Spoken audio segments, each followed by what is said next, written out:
What's up, motherfuckers? It's your boy, Comics on the Edge. Welcome back to the low grades.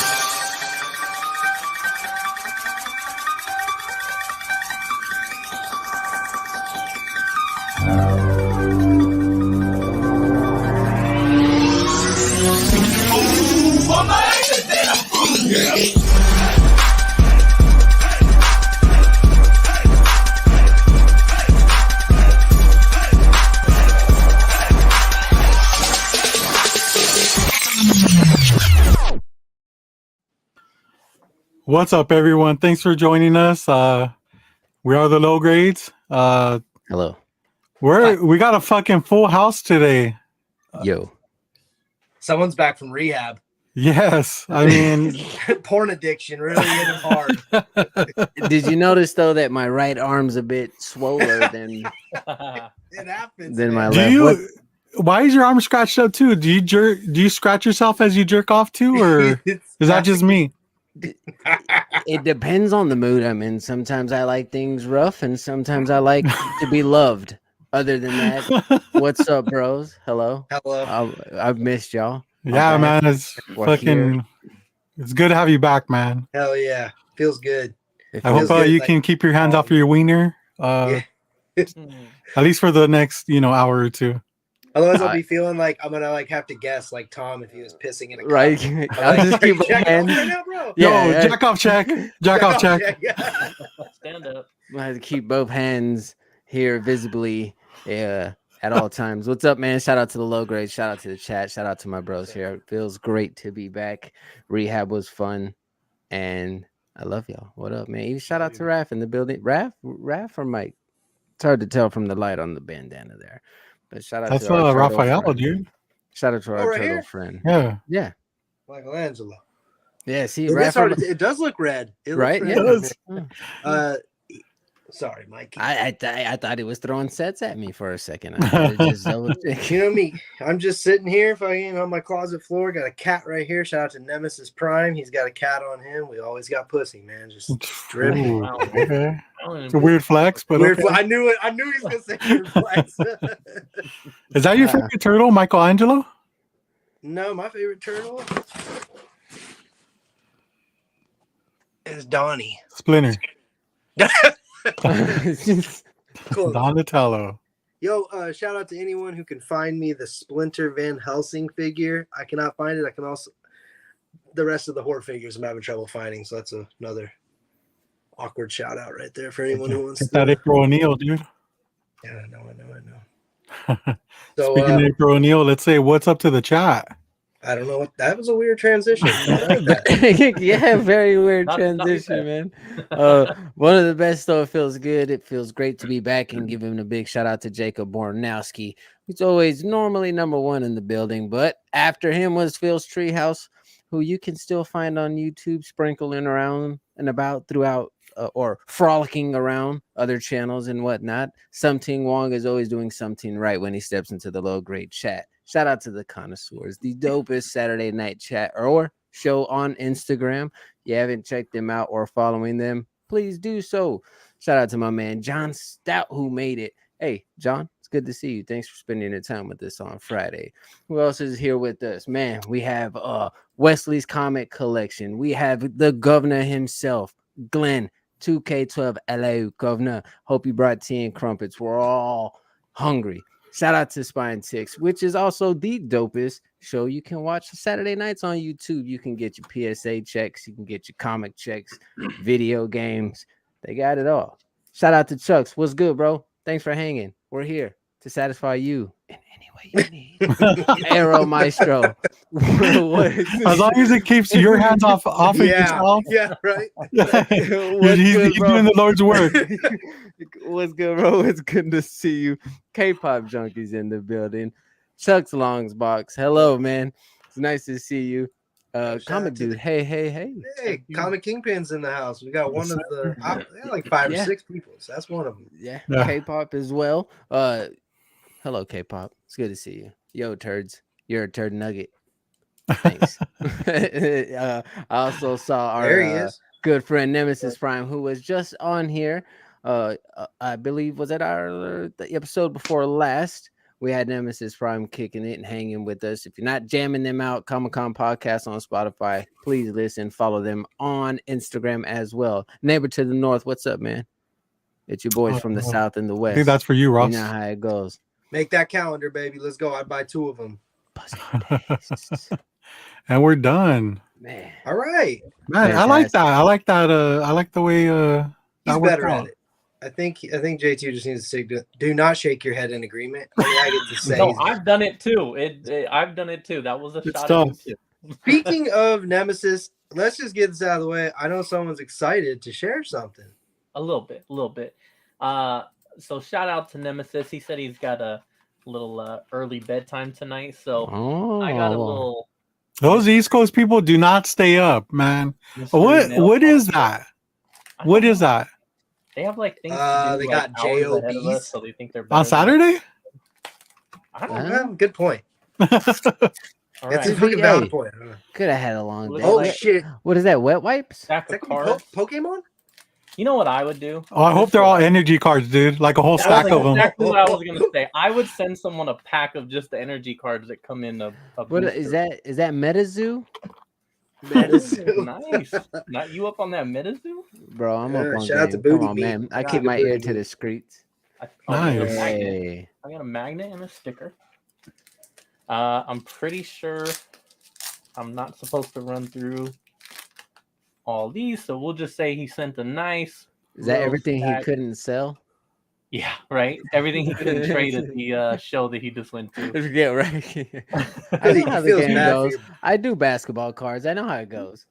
You do. No, All right. buddy. And then there's a. You're here with Oh them. shit! I already took a peek. This man. Aw. Oh, there it is. There you go. Hey, that's tight. Congratulations. You finally got one, James. I That's badass. do. Thank you. What a Thank you. sweetheart. Thank you. Beep, beep, beep, beep, beep. Look at that. Yo, Oh, Nemesis, this fool is so happy right now. You look at can't that tell. first edition right there. He's Keep your other shaking. hand on camera. Damn. Dude, thank you. Like for real. Thank you. Very, I do. very nice. This is that means a lot. I mean, I gave honestly, you he your doesn't address. deserve it, but I whatever. mean, don't you, Like, like see the resemblance? Like, come on now. I mean, we just I don't know. I mean, Hold you it up to said your it. face You animal said again. right there. Yeah, hold it up to your face again. No government names, Glenn. We don't play that shit here. Streets are calling. Oh yeah. Wow. No, He- yeah. Thank you, Justin. Thank you. He meant very nice of you, Nemesis. No government names. Oh, yeah. Nobody's listening. I guess Hey. I'll keep listening to your podcast now. Knock it oh off. shit!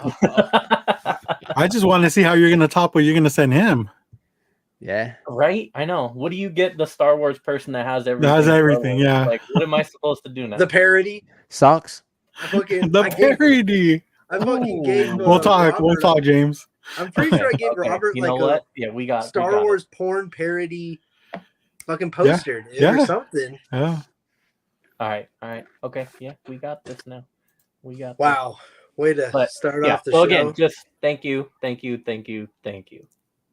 Just for that or for the whole thing?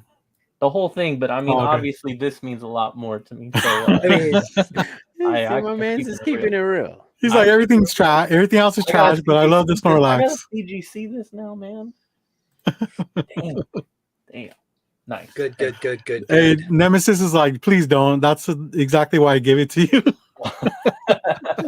I could be a low grade with the card, right? I mean, Yeah, Well, that's true. this might be your high point. You know, it might be. yeah. Could let me be. change my highs of the week real quick. Yeah. Okay. Speaking of highs and lows, we got a high for this episode. We have a fucking guest. Let's bring him in. We Y'all do. probably see him around. Coffee and a comic. What up? Oh shit! You got me What? stuck with comics in my hand. Hell yeah. Hey, Yeah, at least it's not your dick, though, right? Yeah, don't get, Well, if I have 3 arms, but you don't know that, you don't know. Let's keep all three up here. Okay. Yeah. why would that be a bad thing? I mean, Jesus. What's that Mortal Kombat character with the forearms? Brock. Oh, Jax. No. Oh, No, not Jax. Oh. no, Goro. no. Goro. Yeah. Oh, Goro, yeah. Goro, yeah. Or Sheba. Man. Oh, I gotta yeah? watch that movie. It's a good That's movie. right. Sheba, his daughter. I'd rather play the game, honestly. Bro. The parody? classic. The game. So Classic. thank you for joining us. We've had this in the works. So basically we have no fucking idea what we're about to do, but I do know one thing. We do like to talk about highs and lows and do our pickups. So you can either jump in now or we can keep going around the horn here.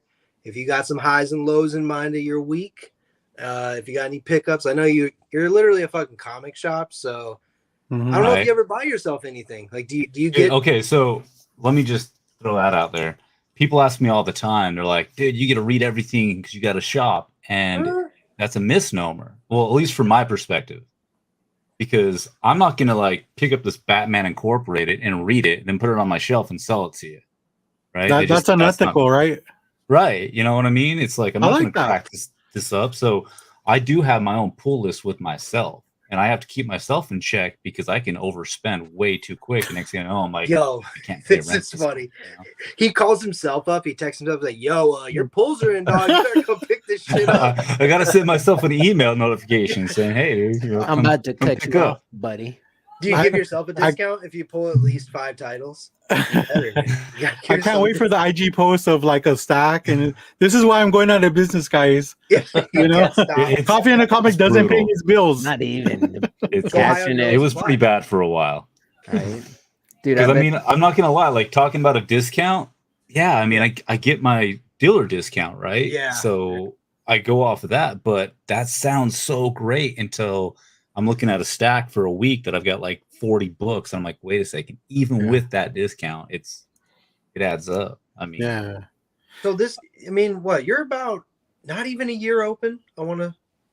well, think let it's me give been a a little year. history for those that don't follow me on Instagram or don't know much about how this all kind of came around. The brick and mortar's been open since August 2nd. That was my opening day. Okay. So that's the brick and mortar here in Huntington Beach, California. But I've been online selling for about 4 it's years. not Long Beach. Yeah. We thought it was Long Beach. No, I used to live in Long Beach, and so that was like my main hub. I used to hit up Pulp Fiction comics and a Dang, handful of man. other ones up there. I was gonna Um, ask when Snoop was coming for a meet and greet. We thought I might you bring were him to in Long HB. Beach. You know, Oh, we got he a needs to come fan. down to We got a HB fan for of the yours. meet and greet now. Where do you get that? What's up? Thanks for What showing up? up. Thank you for coming in.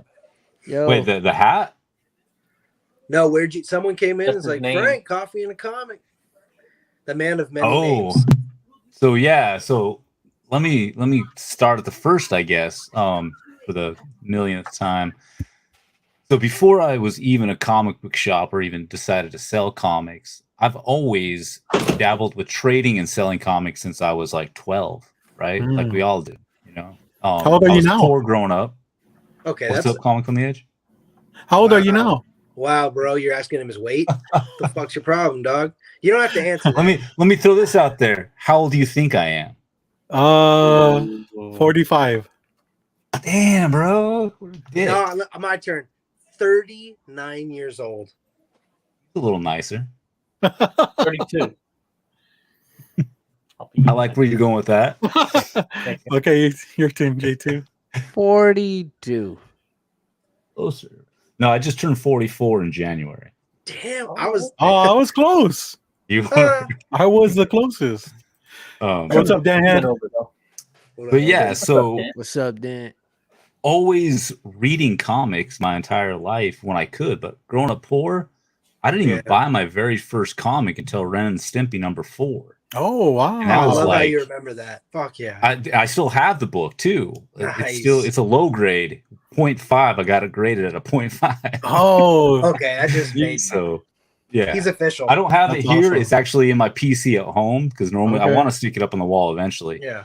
But it's something that but that was the first comic I was able to buy myself after like slinging lemonade in front of my house when I was a kid. And I was still like 12 or 13 at that time. So even before that, I was taking friends' comics or going into 7-Eleven and reading them off the spinner rack because I couldn't afford them.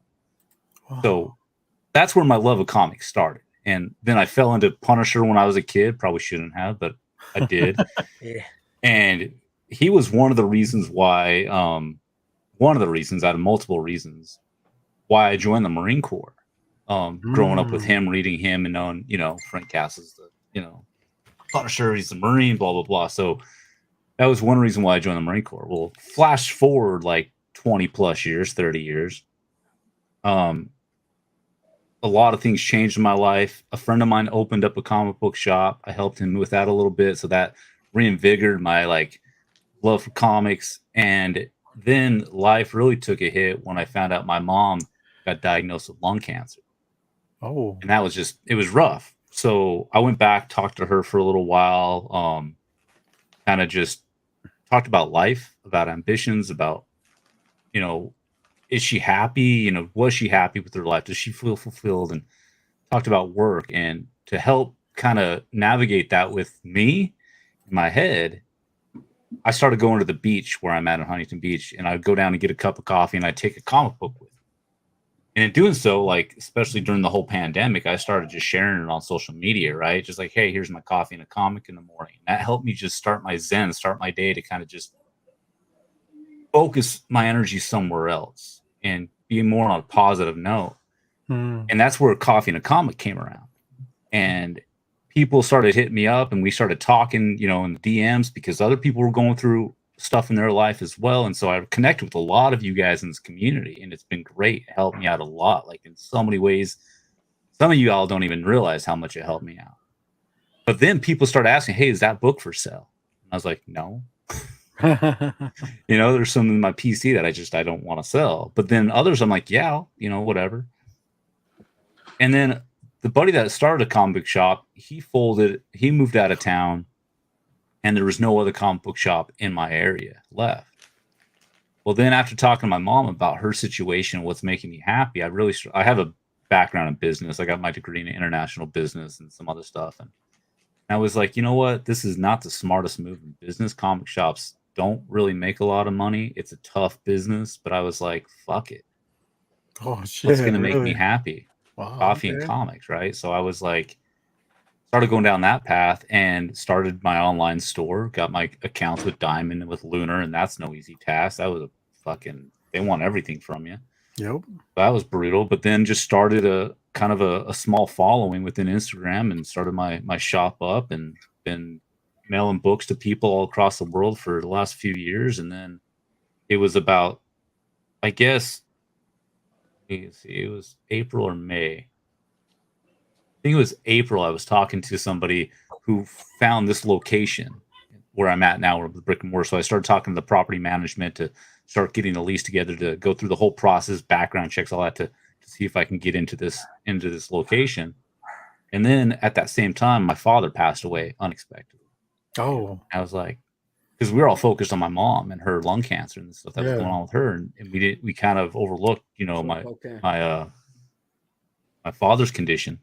Mm-hmm. And so that hit, and I was like, damn, dude. So then had to deal with that, going back to Utah for the funeral and all that kind of stuff. And again, talking with my mom about, like, you know, the future and all that kind of stuff. And I told her, I was like, hey, I'm going to open up a comic book shop. And she got excited about it. And I was like, cool, I'm going to fly you out, and so you can see it when I get it set up. I signed the lease to the place, and then like 3 days later, she passes away, unexpected.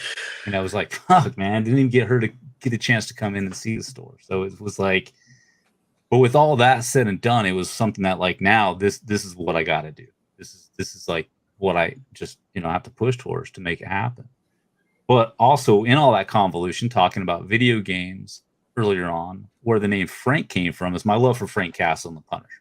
That's kind of where but it started with gaming, because I'm new back into gaming. And when I got my first PlayStation, it was like, enter in your handle and all that. So I wanted to do the Punisher, but the Punisher was taken, clearly. Mhm. So I started messing with a bunch of names. Found out that I'm I could surprised. use like I wouldn't Frank even have Castle. tried, to be honest. Right. I was like, no, I want it. But then I ended up using like a variety of a Frank Castle. And so then when I get in these multiplayer games and started playing games, people are like, oh, it's Frank Castle's the Punisher. And I'm playing Warzone and Call of Duty and all that crap. And I started meeting people within the community, and they started following me on Instagram, and they were like, hey, dude, it's Frank. And so that kind of stuck. And then the coffee thing. So people started calling me Frank Coffee. And I was like, Frank Coffee. And so, yeah, that's the low, short end story of the whole path. But you took that chance. You took a fucking big leap, dude, that not many, a lot of people talk a lot. Yeah, talk. I gotta say, man, that's one of those things. I like how you even said it wasn't the smartest idea. It's not. Yeah. It's not. But the cool thing about it is that kind of says a lot about you. That I don't think you That I'm dumb. No, that you're not the type of person. It's like that You Bob take Marley quote. risks. You don't think being rich is money. I think being happy to you and family to you, and dude, I know your stories up why you do this. Like I remember when all that happened, and I don't know you, and I remember when your dad passed, and like immediately it was almost just like I just fucking felt pain for a stranger, and then I heard about how not just that, and then it was your mom, and then you have that story post why you do what you do, and it all happened, it all came crashing out, and you still fucking did it. So I mean, it's a fucking it. I mean, I'm inspired by it, dude. Kind of like if you can go through what you've gone through, keep a smile on your face, do the damn thing, go through your trials and tribulations, but still remain true to your passion and what you told your mom and what you wanted to do. I mean, that's fucking badass, bro. Something to hang your hat on. I think so. Yeah. Definitely. So, Steve. Oh, yeah, for real. So, are you? I appreciate that. I really do. It's not, and it's still a struggle. You know, I'm still every day like 18-hour days, not making money. Not but fuck it. You know, it is what it is. So Let me ask you a weird question. How close were you to your mom and dad? Because I know some people don't. They're not that close. So I mean, me and my mom. So it was my stepfather that passed. Okay. To clarify that. So, but he's been in my life since I was about 12, I guess. And my real father and my mom were divorced when I was like a year and a half old. So I had no relation with my real father. Okay. So me and my mom were close growing up, pretty tight as much as we could. But we had a dysfunctional, poor family. You know what I mean? It was just like chaos. She was working 3 or 4 jobs at a time. So I grew up super independent, latchkey kid, never had like any of that kind of like regular like family structure. So me and my mom, we obviously battled when I was a kid because she tried to come home and ground me. I'm like, what are you talking about? You ain't even gonna be here. So like I'm gonna go out in the streets and go skate and do whatever the hell I want to do. Yeah.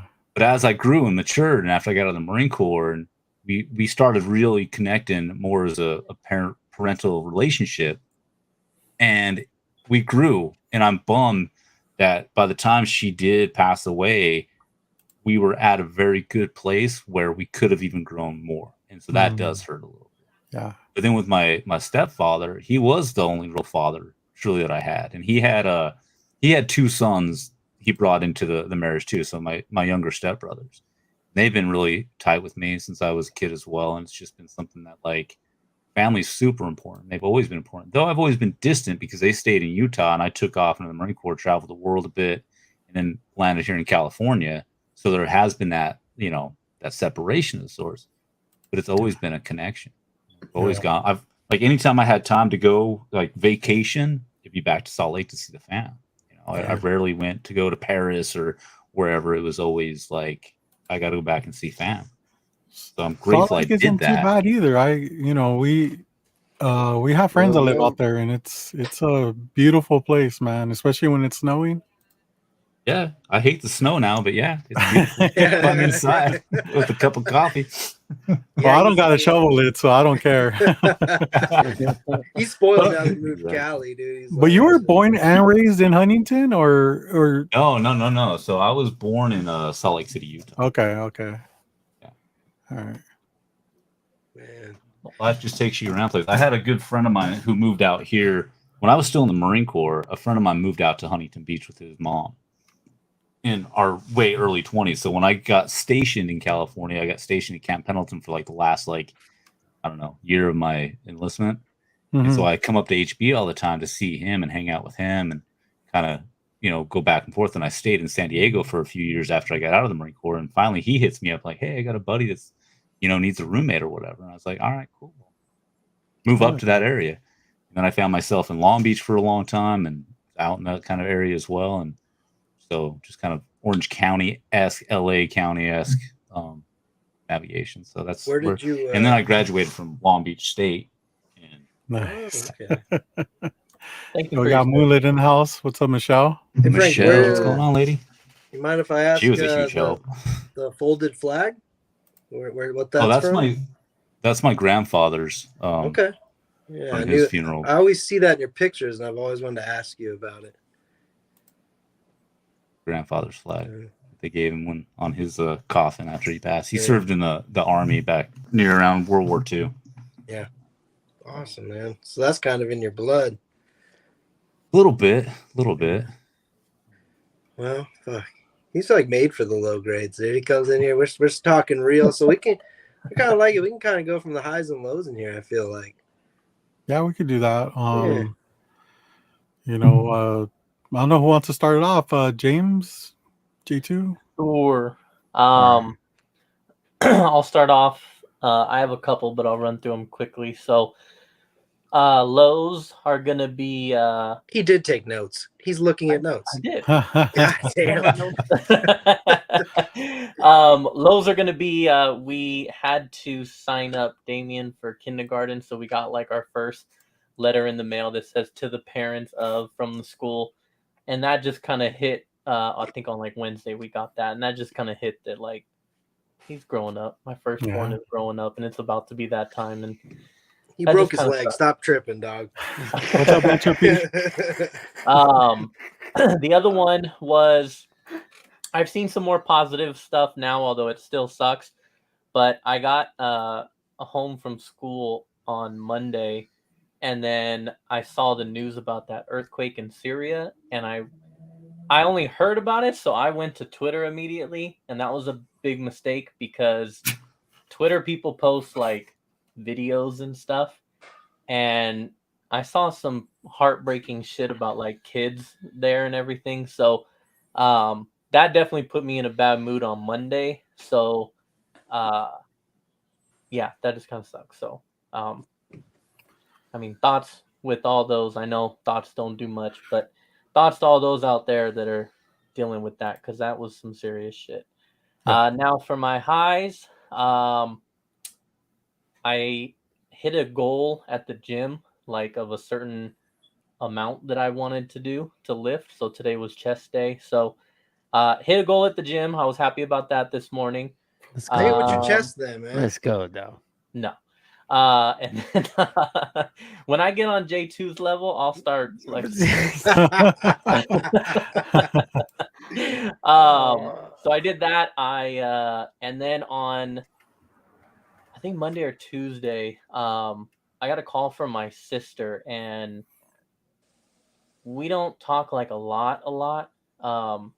We've kind of had our ups and downs, and as we've gotten older, and so she gave the last time I saw her was for Thanksgiving. We went up to Washington and saw her. So I just got a call randomly, and she said that she was calling just to talk to me, and that like kind of hit me emotionally, and it made me feel really good. And then I guess my mom had told her about me going to school and me starting a Geek Squad and stuff, and so she just expressed over and over that she was very happy for me. She was proud of me. She was proud of me for doing something different. That she's always thought I was super smart, and she's happy that I'm taking advantage of that and going to school. And it was just much needed. School and work and all that is a little tough to do both. Plus, with the family, it's humbling to be where I was at my other job and restarting over. So to have someone call me and tell me all those things, it meant a lot. And especially because, like I said, we haven't been that close over the last few years. So to get just a random call, it was nice.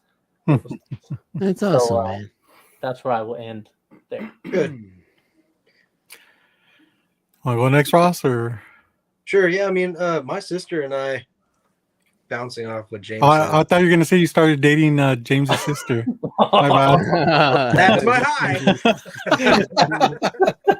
And that's his low. That's what she tried to tell me when she called. I can relate a bit. My sister and I had a strained relationship because of her moving out of state and my mom's condition. Yeah, I didn't agree with her moving, but she's an adult, and it kind of put a little hate in my heart.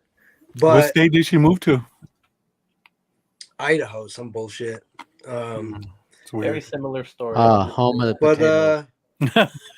Home of the potato. I guess, yeah. But I get it. It's tough, man. It's your family. You gotta fucking,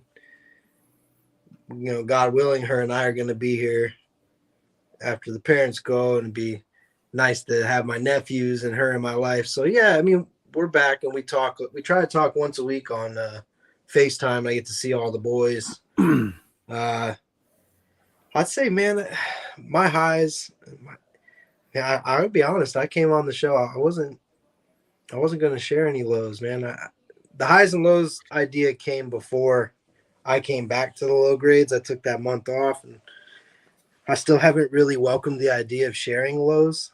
But fuck it, man, I'm gonna do it. I'm gonna fucking do it and just kind of be transparent here a little bit. Just give a little fucking insight because y'all do it. Yeah, I've been battling a little bit with just getting up in my head and not having the quality time with my wife because she's just so knee deep in school and work. And I admit, man, it kind of makes me, I'm a little selfish about it, man, or, being a man or not, or how old you are, doesn't matter. You kind of want that affection. And she, she's doing her thing, man. She's just got so much on her plate, and I feel bad about it, but I kind of make things more difficult. I think I kind of overthink shit. And yeah, I don't know, man. I think that's probably as far as I'm going to go with talking about it on this. But, yeah. I mean, it's normal, like, so it's, just give it some time. Yeah. She graduates in May, and, then we'll hopefully start trying to get preggers. And yeah, I think I live up in my head more than I live in the real world. I think a lot of people see what they think they see, and they put out what they want other people to think. But if you look behind the social media, if you look behind pictures and what you think I'm just like everyone else, man. I just got so many fucking things going off in my head. Real life happens. Real life, yeah. Just I want what I want, I mean, I know I'm put in this world to be a dad, and I think I'm chomping at the goddamn bit to get there. And I want my wife to graduate and just do her best and get her job and get her career going, and all in her time, it's not on my time.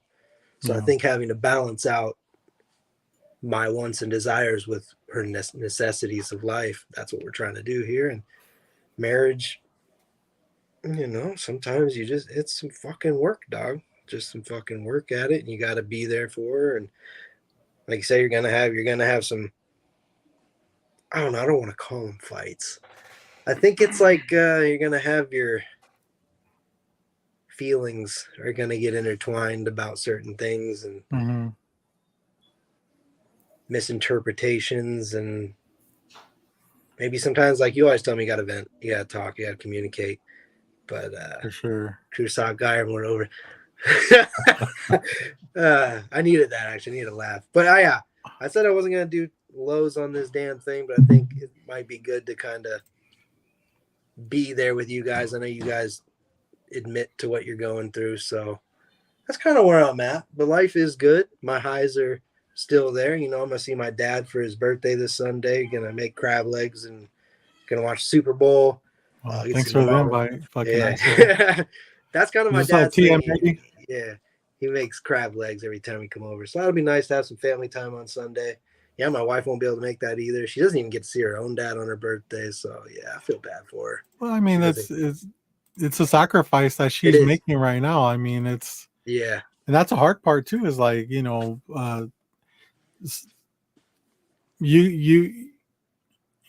her sacrifices are in the end are gonna pay off. Absolutely.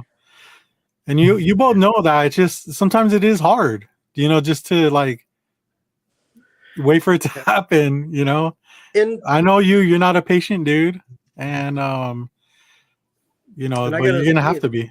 And I gotta recommend to people that when they deal with certain things like me, it's always up in your head. You need to find shit to pass your time. And fucking one of mine is, man, getting to jujitsu. I have been going real hard at jujitsu, so that's helping a lot. That's when I go there, I don't think about mom's health, dad's health. I don't think about work. I don't think about, you know, my wife's and her schooling. I don't think about having a kid. I just think about jujitsu because it's that. It just takes all of your physical and mental. So things have been going good on that front, and I got a goddamn PlayStation 5. So that's probably my high for the week. And you know, also having J2 back, man, just fucking seeing him in high spirits, and I'm sure he'll talk a little bit, and I'll probably pass that on. I'll pass the baton over to J2, I think. What's up, Keys? Yo, Keys, What up, what's Keys? up, man? Shout out to the chat again, yo. The names are just popping. The chat's popping. It's always popping on Fridays nights. Shout out to you guys. Hell yeah. Yeah, do you know all these people, Jeff? Because a lot of them, yeah, I do. Yeah, they're here. 88, Raging. I'm kind of surprised Azores isn't here. You know what I'm saying? Right? Very true, man. Shout out to Azores, man. We love you, bro. Yeah. Highs and lows of the week. I could go highs and lows for the past couple of weeks. The lows, I'm on highs now, but there has been lows. Everyone's being transparent. I got into a disagreement with loved ones, and I don't do well. Like I can talk to folks and express things, but sometimes I'm very bad at expressing things, and I'm very bad at it when I put a lot of just emotion and passion into it. But with that being said, it helped me to realize that I did need to seek out just that proper help. You know, that I couldn't do this on my own anymore. So I did that, which leads into the highs. It's felt really good. I feel really good. I feel really good, and I'm happy. I'm happy where I'm at. I'm going to continue to be happy. I'm happy to be back here with my bros and the chat, the fam in the chat.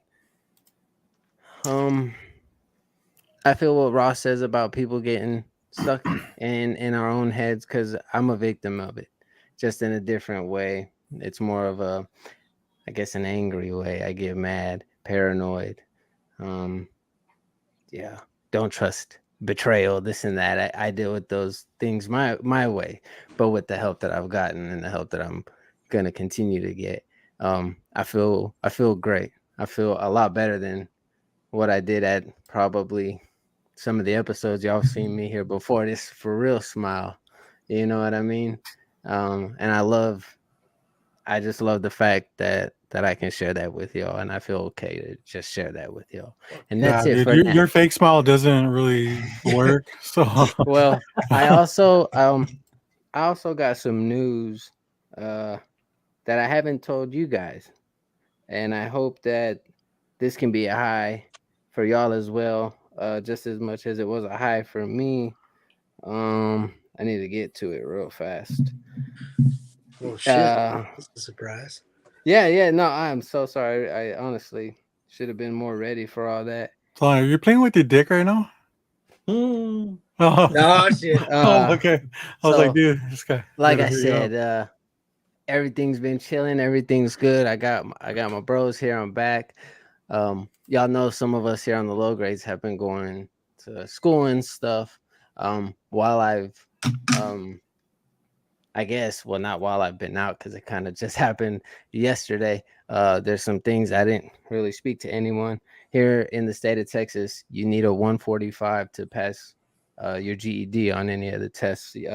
Yesterday, I took my first one, not a practice one. I took my first test, the language arts, and I passed with the 148. Well, there it is, bro. Your boy locked in 1 of 3. Or one of 4. So now I need 3 more to go, and it's on. So let's go, dude. Highs all day, highs all week, highs. Let's do this. Congratulations, bro! You fucking did it, man. Let's putting do in this. that work. Fuck yeah. Let's go. Yeah, awesome, man. But that's it for me, guys. What's up, man? Good. Shout out, low grades for life. You know what it is. We got you back. Let's do this. That's dope. That's that. Sorry. Robert, all you're right. up. All right. Yeah, Robert, you're up. So I'll probably just do like a low because I thought it was kind of like interesting because you know, I think that one of the ways to get to me is through my kids, my family, right? So earlier this week, my wife had called me and said, "Hey, your son took his wallet to school." Oh yeah. Did I tell you guys this You story told already? me. I know you told me. Okay. I don't know about Okay. that. So she goes, he took his wallet to school, put it in his bag in his locker, and somebody got into it, took his wallet. You know, they recovered it in the trash, but all the money was gone. He had like about $50 in there, and you know, he's 11 years old. So you know, just him experiencing, you know, that type of like pain, I guess, in losing money because my son really does work hard for his money. He's a good saver. So when he gets money for Christmas, birthdays, stuff like that, he holds on to it, and he absolutely doesn't buy anything that he doesn't need. So and we've told him before, you know, don't take stuff that you don't want taken from you to school. I mean, you know, I never did that as a kid because I knew I ain't coming back with it. Like I'm gonna, you know, probably kill somebody, you know, or some shit like that, dude. But a little side story to that is I think it was probably like 4 years ago. He used to play with kids around the area, and my for one of the Christmas presents, my mom got him a wallet, and it was full of $100 in ones. Okay, and he thought that was so cool because it was like a stack of bills, and they were outside playing for whatever reason. He probably took it out there to flex. What's up, dope? What's up, dope? And he ended up setting it somewhere, and one of the kids grabbed the wallet and came straight to us at our house and said, "Hey," and this kid was like 4 years older than my son, and he goes, "Hey, I just want to let you know, right? Your son left his wallet out there with all this money in there." And, you know, we kind of did this thing where we didn't tell him it was missing. So once he realized it was missing, he kind of like didn't tell us right away. And he was trying to figure out ways to kind of like find it. He never found it. So yeah. And eventually we told him, like, look, you cannot be doing this shit. Like you have all this money, people are gonna see it and they're gonna take it from you. You know, they're gonna wait that 1 second you have your back turned and they're just gonna take it. So fast forward to this time at school, I knew he was very, very upset about it because I mean we all know that feeling where you know somebody steals from you or you misplace something or and it's gone forever. And I knew he was very upset about it, but I kind of had to make it into a lesson almost, right? Although I felt for the kid, I still had to be like, you know, what are you doing? You're taking $50 to school for what? What can you possibly buy at school for $50? Bro, straight flexing on them. Hey, y'all want extra Cheetos? You want Buy extra cheese himself a fries? girlfriend, I that's got what. you. No, I think it's just him wanting to be an adult. I think the fact that he had it on him, it's more for, he probably just had it for because it's his money. He's proud of that money, I think. So that makes it even it's more sad to think about. No, it But is. he's a man, you know. He's like, I have my money, got my wallet. It is a good lesson, and like you said, it's a good that it was $50 fucking dollars, which is a lot to him. Yeah. But we know in the It's grand scheme of things, ice cream for the ladies. Keys knows. Right? Hot Cheetos. Fucking JJ, bro. He knows. He knows how to woo the women. But remember. so I just had to like kind of tell him, you know, in a stern way, not to show him that I was upset, because man, my heart was breaking because, you know, right off the bat he started apologizing to me, and it's just like, dude, this not my money. It's your money, and you chose to take it to school. You chose to show it off, and what happened? Somebody took it from you, and just it's a very expensive lesson to learn, but you always got to remember that, because when you give people that opportunity, 9 times out of 10 they're gonna take it. What's up, Guy What's up, Guy Forge? Oh, you owe me a Coke. You owe me a Coke. We used to have this video place called Paradise Video, I think, and I would go there with my money in my wallet. And I was young, man. As Mortal Kombat was on the arcade, and we'd go there and we'd trade in our $5, $10, and I shouldn't have had the amount of money I had, which was only like 40 or 50 bucks as well. It wasn't a lot of money, but to a kid, I mean, it was like, fuck, I could play this every weekend. So I'd bring my wallet. This was before I had a chain wallet, but I did get a chain after it. I got pickpocketed. And that was hard, dude. I literally go to my back pocket to get more money to go trade in for quarters, and it was gone. And I'm sitting there like, what the fuck? And I remember the kid that bumped into me really fucking hard while I was playing. And yeah, man, it's kind of heartbreaking. So I can kind of relate. I know what he probably felt in that moment, and it sticks with you, believe it or not, which is a good thing for him. This very day, I still remember, and now I keep my wallet in my front pocket.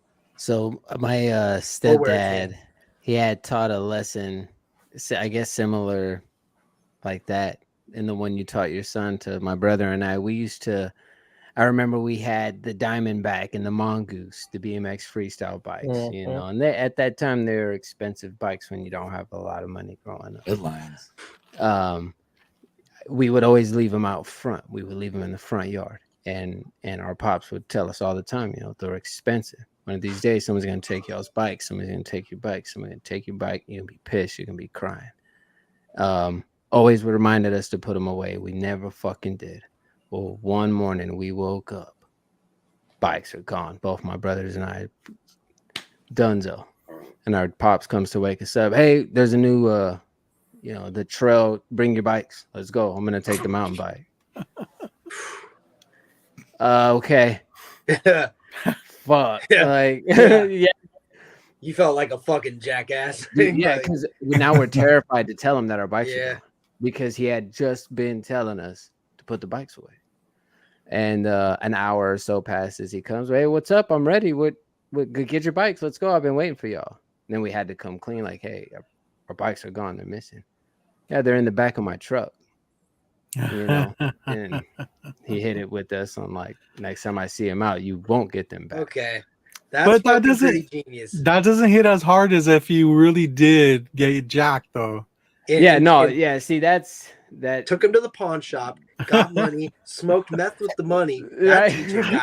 Yeah, and that's the unfortunate difference in that is your son got jacked, and that sucks, dude. Because like thieves, man, these fucking kids, dude. Fucking thieves, bro. Yeah. That sucks. I like Chuck's strategy. He wears Janko jeans so that because the bottom is like 3 feet down. Yeah. Frank, so you kind of get what we're going for here. Do you have anything you'd like to share? Man, I didn't know I was popping into like a therapeutic meeting. Yeah, we're actually a deep YouTube channel. Not just kidding. Right. No, I mean it's good though. It's one of those things where I don't think there's a lot of outlets like this that allow people to like get together. So it's dope. And I mean, I'll mention a brief, quick high. It's a long time ago, back in 2021, talking about J2 up here. And I don't know if he remembers this. But he was a cat that I hit up on Instagram a while ago, and he was doing these little shows and stuff, and I'd pop in. And I remember he had what was his name? Dude that wrote or was a creator on That Texas Blood. Oh, Phillips. That's our friend Jacob Phillips. Yeah. So Jacob Phillips, and you're talking to him, and I threw out a question, and you actually hit me up in my DM saying, "Hey man, he answered your question." And I went and checked it out, and I was like, And that right there was something that connected me more to the comic book community on Instagram, because I didn't really fuck with Instagram and all that. Like I pop in and do a few things, buy a couple books from a couple people, but I didn't like. I'm an introvert, number one, so I don't really get out there like that. And that was like the first thing of like, hey, there's a community here. People actually give a shit about people on some level, and that was like fuck, dude, that's dope. But I was like, I don't want to like overstep my bounds and do weird shit and like whatever. But it was so that ties in with what we got right here too. Yeah, Cool as fuck. J2 is. I stole him. He's been around a long time. Yeah. A long time. I fucking took J2 from that. Yeah, it was on that channel, the interview that I got to have with Jacob Phillips. R.I.P. I do remember that, and I remember reaching out to you because you were one of the few folks that responded back to me, and I had asked if anyone has questions for Jacob Phillips, just let me know, and I'll see if I can get them answered. I don't remember your question exactly word for word, but I do remember him getting a kick out of it, and I had to hit you up. I'm like, yo, you got to go watch this. We shared a laugh over your question. But I'm glad it helped you to see and to open you up to like, there's a whole nother community, comic community. Well, that's awesome, man. I didn't know that it had it's like that. It's little things like that I've got some like Moon Knight is up. I mean, Moonlit Comics is up in here, Michelle. Right. Yeah. We go back quite a bit too. I remember before like she even started her channel, like her Moonlit channel, we were talking, and she was a huge supporter and somebody that was like somebody I could reach out. So I have all these little small tidbits, the people in the community that like popped up online and stuff, because in my personal life, not a lot of my family and friends get the comic book shit. You know what I mean? Or even the collecting culture, or even like certain aspects of like my music, my other elements, and I found a lot of that in here. You brought up music. I knew it was gonna come up. What is your music, by the way? Oh, dude, my music goes deep all over. Like okay. I'll be the first to admit I'm a pretentious douchebag when it comes to it. Because it's like I do follow all genres, but I'm very picky about the artist in each genre. But my roots stem back from like underground hip hop to mainstream rap to punk rock and hardcore and shred edge. Yeah. That's my growing up, but I've branched to like blues, jazz, fucking all of it. I can't fuck with too much electronic shit, but every time you do your shows, because I never knew what to expect from you, you'd always have very beautiful music on in the background. But then you would start commenting on things that I don't know if I'd post in my stories, and you'd know bands that not a lot of people know unless you're in the straight edge environment, unless you know a lot. And then Robert knew him, but then you would comment on some things like, God damn, he knows some banger bands that I think are banger bands. So that's pretty cool. Well, it's funny because I think I popped in one night and I like quizzed you on a song lyric, and you guys were like, what the fuck is that? And I was like, it's released, dude. Yep. It's that fucking and that's one of my favorite albums. It's the band released album Shelter, but nobody knows them really. So I always just kind of throw, because I know Shelter, but I know Shelter, but the thing is like I'm not that guy that remembers shit like that, like lyrics or even like album or song titles. I'm horrible at that. But you play a song, and I'm like, if I've heard it before, I'll remember who it is. So, did you see the news that Bane is making their little comeback? They got a couple. Dude, I can't do it, man. Let's go. Is it a money thing? Is it like are they gonna do a tour? Hold on, have you ever seen Bane before? I have. Okay. Bane's one of my favorite bands. Hell yeah, dude. Me too. My favorite band. My favorite hardcore band, dude. So I'm starting. Well, it's not my favorite hardcore. My favorite hardcore band is probably Sick of It All. Hands down. Let's fucking go. Yeah, let's fucking go. I'm starting to. I've started to realize folks either know about hardcore or they don't. And I went and got a haircut yesterday. Never knew there was a record store right next to the barbershop. So I walk in. I'm like, oh fuck, wow! Like there's a record store here. This is dope. I go in. I'm looking around. See some cool hip hop, see some rock, see everything that I like. I saw some Prince, saw some Selena. So you're winning me. I walk up to the register, I ask the gentleman, I say, hey man, do you guys got a hardcore section? He's like, what do you mean? What do you mean? Say like, do you guys got like Kublai Khan, Mind Force, Terror, Bane, Knock Loose? None of those names ring a bell to this record store, but we have Cannibal Corpse. Of course. Of course, yeah. I love Cannibal Corpse, but that's not hardcore. Anybody familiar with I wouldn't Converge? define it as. Mm-mm. Fuck yeah, Converge. I just got Converge, their re-release of Blood Moon. It's a beautiful vinyl, and I got that this week, so it should have been in my pickups, but it's out with all the other records. So if anyone has not heard that record, it's totally different from what they're used to doing. Way different, but it's amazing. It's still a beautiful album. I love it.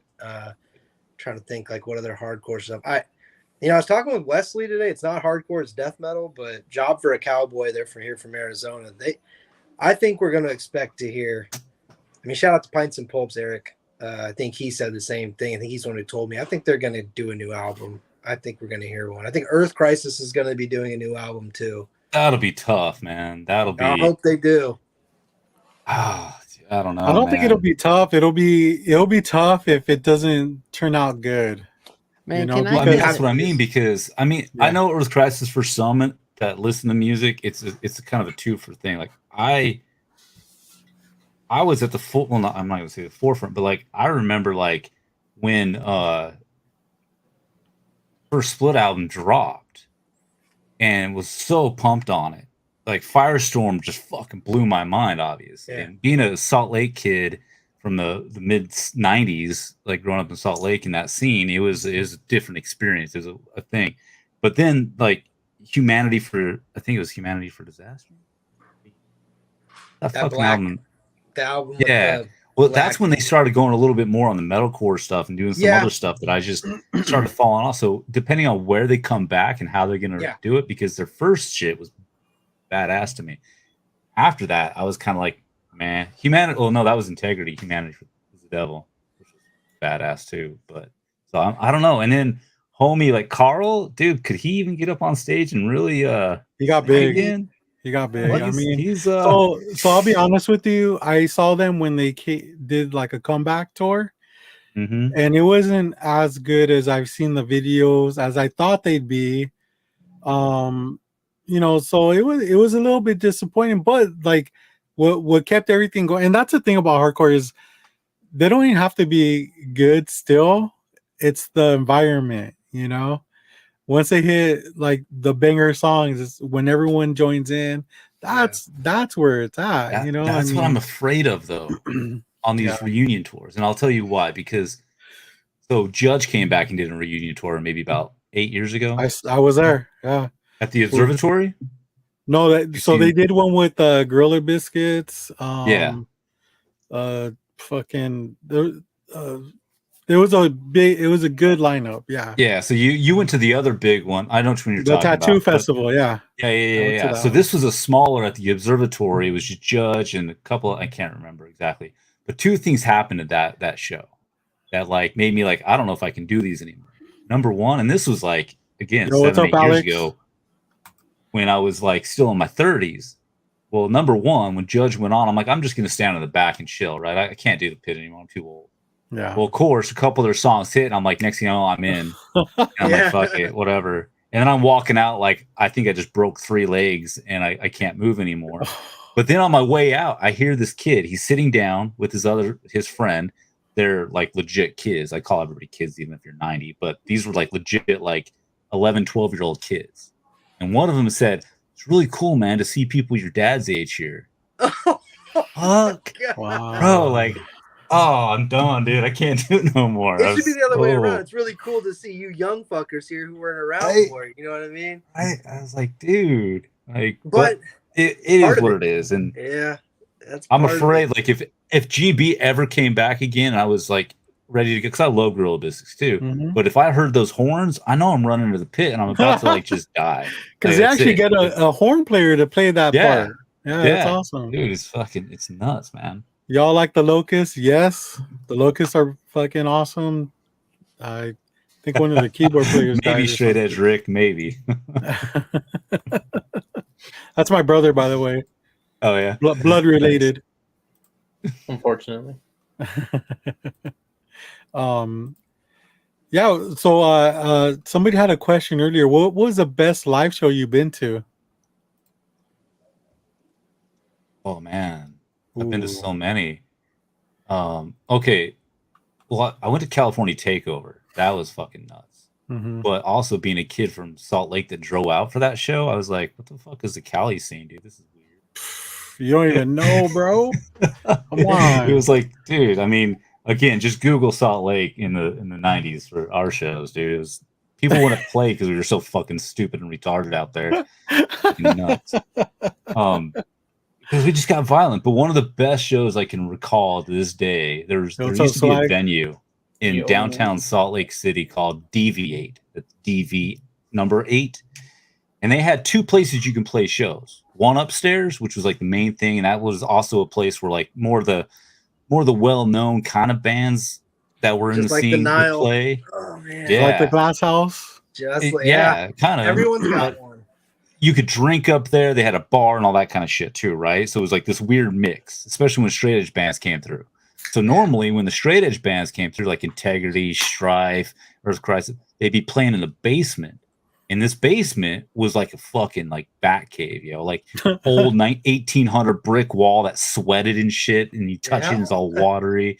The ceiling that was like you jump up and you hit your head and you get smashed in. But it was the bands 108, Snapcase, Integrity, Earth Crisis, and Shelter all played.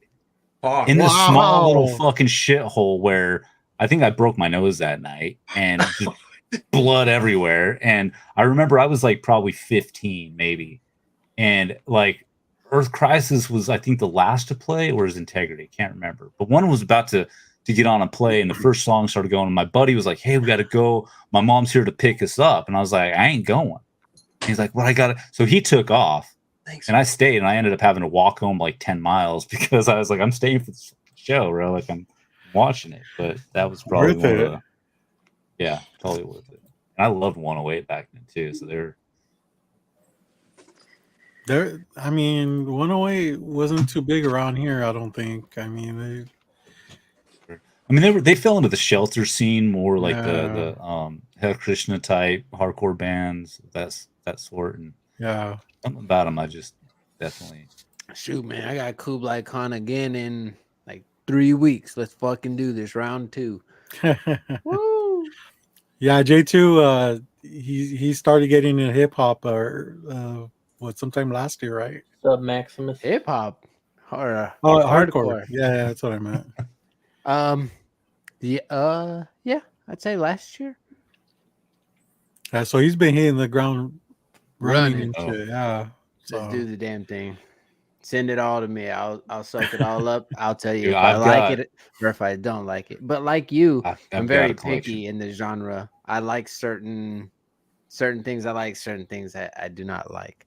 But hardcore has been amazing, and the music that I've heard from folks, whether I like it or not, is very talented and very good. I love it.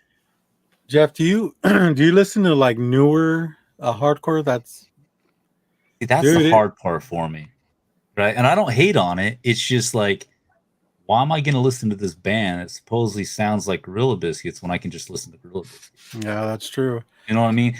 And I want the scene to keep going. I want bands to start and have that outlet for the kids and do all that. It's just hard for me. Like people tell me, you need to check out this band, and I'm like, maybe I'll get to it, right? Like I don't have time a lot for newer bands, unfortunately, because in a weird way, it is like when I hear like, oh yeah, they're like Integrity. Well, again, why the fuck would I want to listen to something that's like Integrity when I can better quality, maybe? I mean, you got a point, 100%. Like because those hardcore records, some of them do not hold like that static in the background is just like oof. Man. Sometimes I love it though when I put on that vinyl and it's just like all.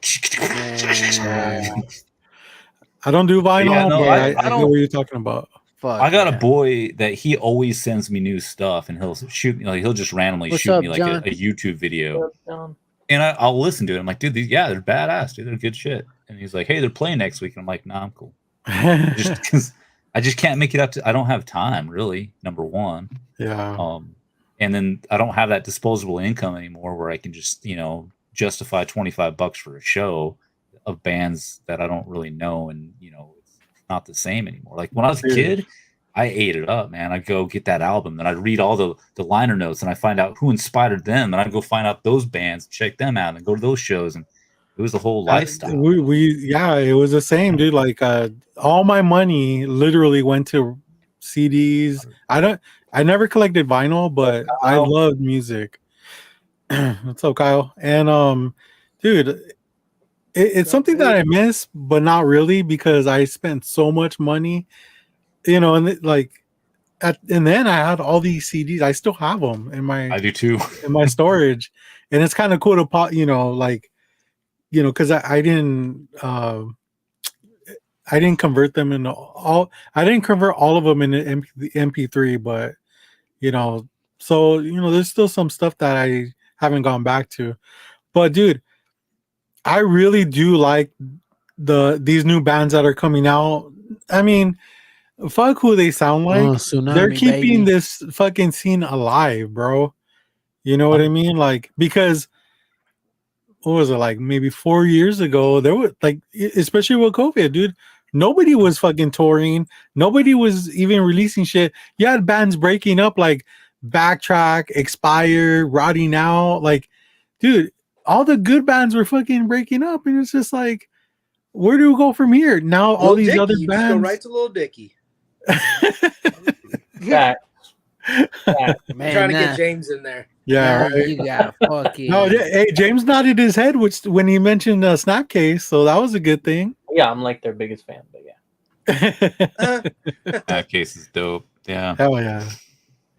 But just to see the newer bands coming out now, like Mind Force. I was showing these guys a video of End It. I don't know if you've seen any videos of them. But the singer's this big black dude, and like he sings like fucking like old cover songs, like before he even does it. He sounds like Aaron Beddard, or is that his name? Yeah. Sounds he like does. the singer from Bane. It's kind of crazy. Yeah, but they're so unique because like he'll just start like reciting like a rap song before their set, or even like Tony Bennett song, like he'll just sing it, like he has a good voice. A good time. Yeah, and then once that song ends, it's like all hell breaks loose, and that's I think that's something unique, something special, and or even bands like Zulu, where they're all it's a all black band, and after they play a song, like they'll fucking play like a little hip hop riff between each song. It's like, I love it, bro. Like it's so unique. People are thinking outside of the box now. So there was a this was probably about 15 or 18 years ago. I'd gone back east to go meet up with a boy who was living in Vermont. He was stationed in Vermont with the Marine Corps, and he was getting out. He wanted me to come out and then drive back west with him. But when I got out there, I stayed for about maybe 3 or 4 days to help him out, and he ended up getting pretty tight with a lot of the hardcore kids in the Boston area, Vermont area, and West Mass area. And there was a band, and I forget their name right now. Bunch of cool kids though, but they're like, "Hey, we're playing a show this weekend with and I think it was with Bane and one other Connecticut band." And I was like, "Cool, we'll roll through," and we ended up going to play. Well, they played this Connecticut band played, and then before Bane was going on, they dismantled the stage and they started setting up like some fucking turntables and shit. And I was like, "What's going on here?" And this white kid gets up on stage, and I'm like, "Why does he look familiar?" Like I recognize him somehow, but I was just like, I don't know. And then someone next to me says, "Hey, that's the drummer from Coheed and Cambria." And I was like, "That's who it is." Even though I wasn't a big fan of Coheed, they're not bad. I just never really dove into them. But I'm like, what the fuck is going on? And a couple other kids get up on stage and they just start this hip hop set. And the drummer for Coheed and Cambria, Josh, just starts rapping. Yeah. I'm like, this dude's fucking badass. Oh, and it was band he formed, like a hip hop band he formed called Weird Science. Yes, Oh, sick. Yeah. And but like that mixing in is always rad to see. And so like when people can uniquely interverse different like styles and scenes together, I've always loved. Yeah. But some of the new stuff though, it's just tough for me to like really dive into, because I remember like a documentary that was made like years ago. Zoli from Ignite was talking about homie from Sick of It All. And he's like, I don't know how they're fucking still doing it. I'm just not that pissed James, off. shape anymore. up, bro. Come on. I'm good. I'm listening. Jesus Christ. I'll Your have my energy is moment. just like Here, bro. I will have my moment Here's a later in the pickle. show. Don't worry. Here. Pickle. Like Pete in general, I mean- know Pete is straight edge, and he obviously works out too. So I mean, I think that has a lot to do with it. Look at Toby. Toby's still doing it. A lot of these people, man, it's the passion that keeps them fucking going. It is. But here's the thing. So like with me, when it came around to certain things in my life, I played in a couple bands like in high school and tried to do some more out of high school, and it was fucking rad. But I think it got to a point to where, like, especially now in my life, I'm trying to change my mindset for more of a positive, easy lifestyle. Yes. When I listen to like hardcore, I get amped up and I get pissed. Yeah. I go out and like, do some shit like I used to do. And I'm like, that's anxiety. I can't do it no more. So trying to get into newer hardcore bands, it just doesn't fit my forte, I guess. When I want to feel that way, I will put in something. Or if I got a few friends that are like, hey, dude, we really got to go check out this show because so-and-so's back or whatever. Or, or talking about like Toby, like when H2O and some of those cats, like I'll stop there. But when they play and shit, like I'm there and like it's something that like, I'm down. And H2O is also one of those bands where it's funner. It's not so aggressive. Yeah. Hazen Street, H2O. It's a little more melodic. Right. Yeah, I understand that. I think that there's certain music you can pull the emotion you're not ready to feel right now and pull the energy. That's why you go to Vince Gill. I like country music. Okay, let's get into it. Let's get into it, man. Oh, you too, Jeff. Okay, I'll put you on top too, man. So this is something that I found out about my homies earlier this week. It was kind of a low for me, to be honest. But once you think you know someone, right? You really, Yo, Comics on the Bay, what's up, man? Thanks for joining us. There's certain bands that still can put out experimental. Like I always think, like Between the Buried and Me, like they're the more experimental. I think Converge has gone that turnstile. So I think if I want to get away from like the Hatebreed and the Throwdown, which I'm gonna be real, dude, those are like my favorite fucking types of hardcore bands, like Throwdown, Hatebreed, Agnostic Front, Sick of It All, Madball. I love that shit. Yes, thank you, Wes.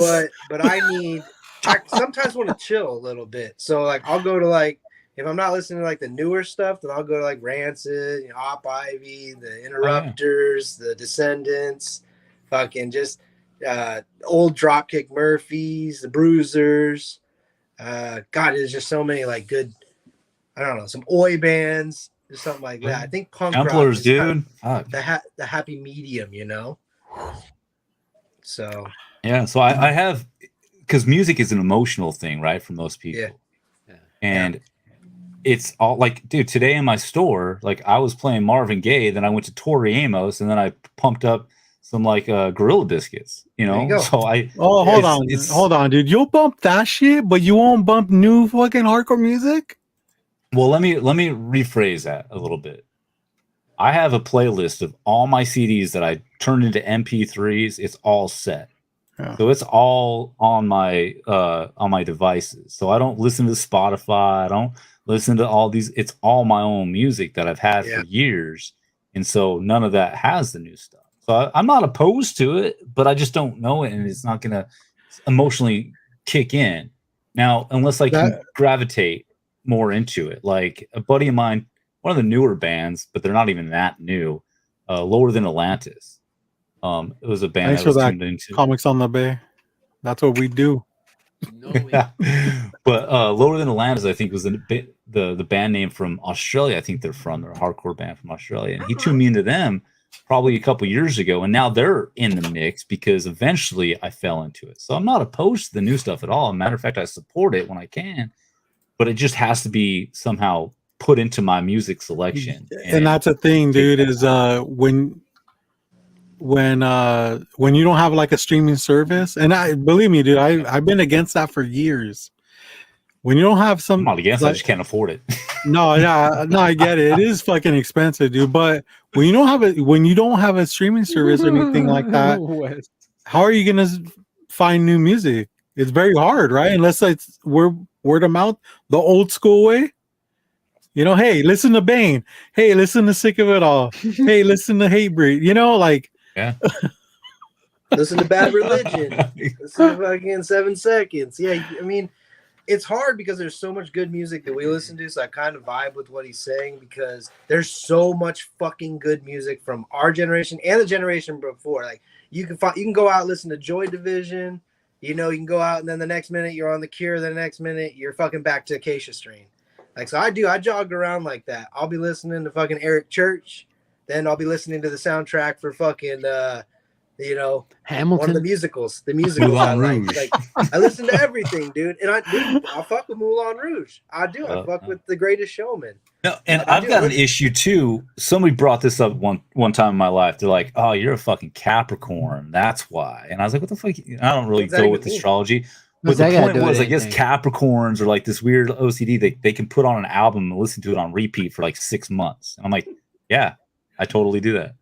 I'll throw on like Out Comes the Wolves and not take it off repeat for like a month. You know, I'd look at you weird if you couldn't listen to it a bunch of times. Fuck yeah, dude. Right? I think Out Come the Wolves is the most played album in history of my and I'm a NoFX fan. Like when it comes to punk rock, NoFX is my favorite band. But dude, you can't when it comes to Outcome of Wolves. I mean, dude, you gotta let it play through. Shout out to Comics on the Bay. He posted something with Millencolin. What's up, Benja? Millencolin hard, dude. Gutter Mouth. All like that old school punk rock music, dude. Just like goofy punk rock. Nerf Herder. Fucking Bouncing Souls. Talk about goofy. Souls, I don't know any of these. Screeching Weasel. Yo, veered off my path. Goldfinger and dude, just I'm with you, Jen. I love it. But it's hard. I'm on both ends of it because I love the old music. I listen to it. I try to get into the new hardcore, and I do. Like Speed is a really good new hardcore band I'm kind of into. Mind Force. I know JT. I actually heard Speed this earlier today because so I have Amazon Music, and somebody made a playlist of new hardcore bands or something like that, which is bullshit because some of those bands are not fucking hardcore, dude. I'm sorry. Like they were just they're trash, dude. Like seriously, if you're gonna make a playlist like that, do it right. Don't be throwing in no fucking there was a ska band, and I'm not opposed to ska, but bro, this is hardcore, dude. Like, come on, you can't be doing that shit. Correct. Hey, Speed, they're from Australia, right?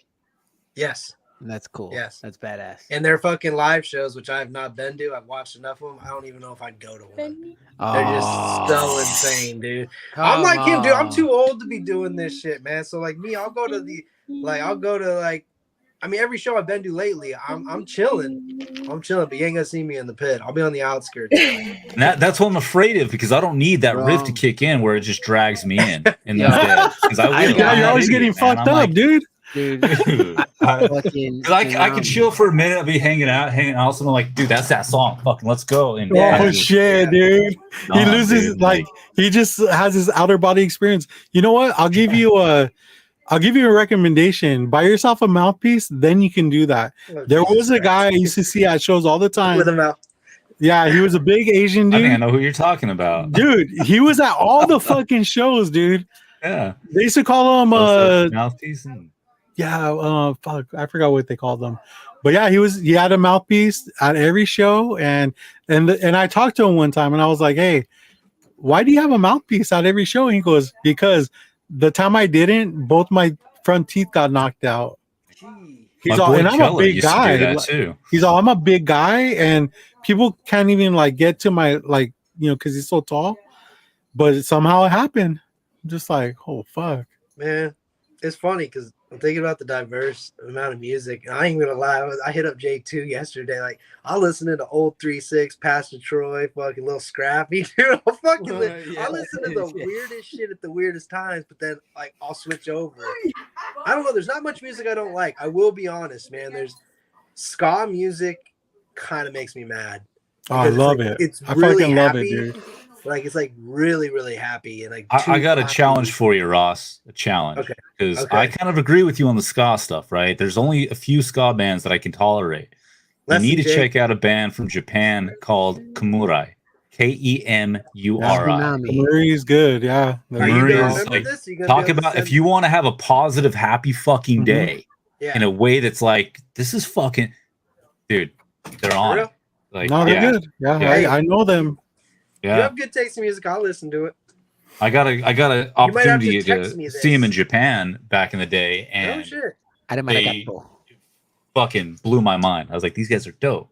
So I forgot you just brought that up because Brittany's cousin is stationed in Japan right now, and you were stationed also in Japan, which is fucking just worlds away. Like for people don't even make it out of their hometown. You know how that is. Like you're small town living. These guys live in, the heart of California. I know a motherfucker lives in Austin. I'm from a big city in Phoenix, so I'm not a small town boy. I'm not into it.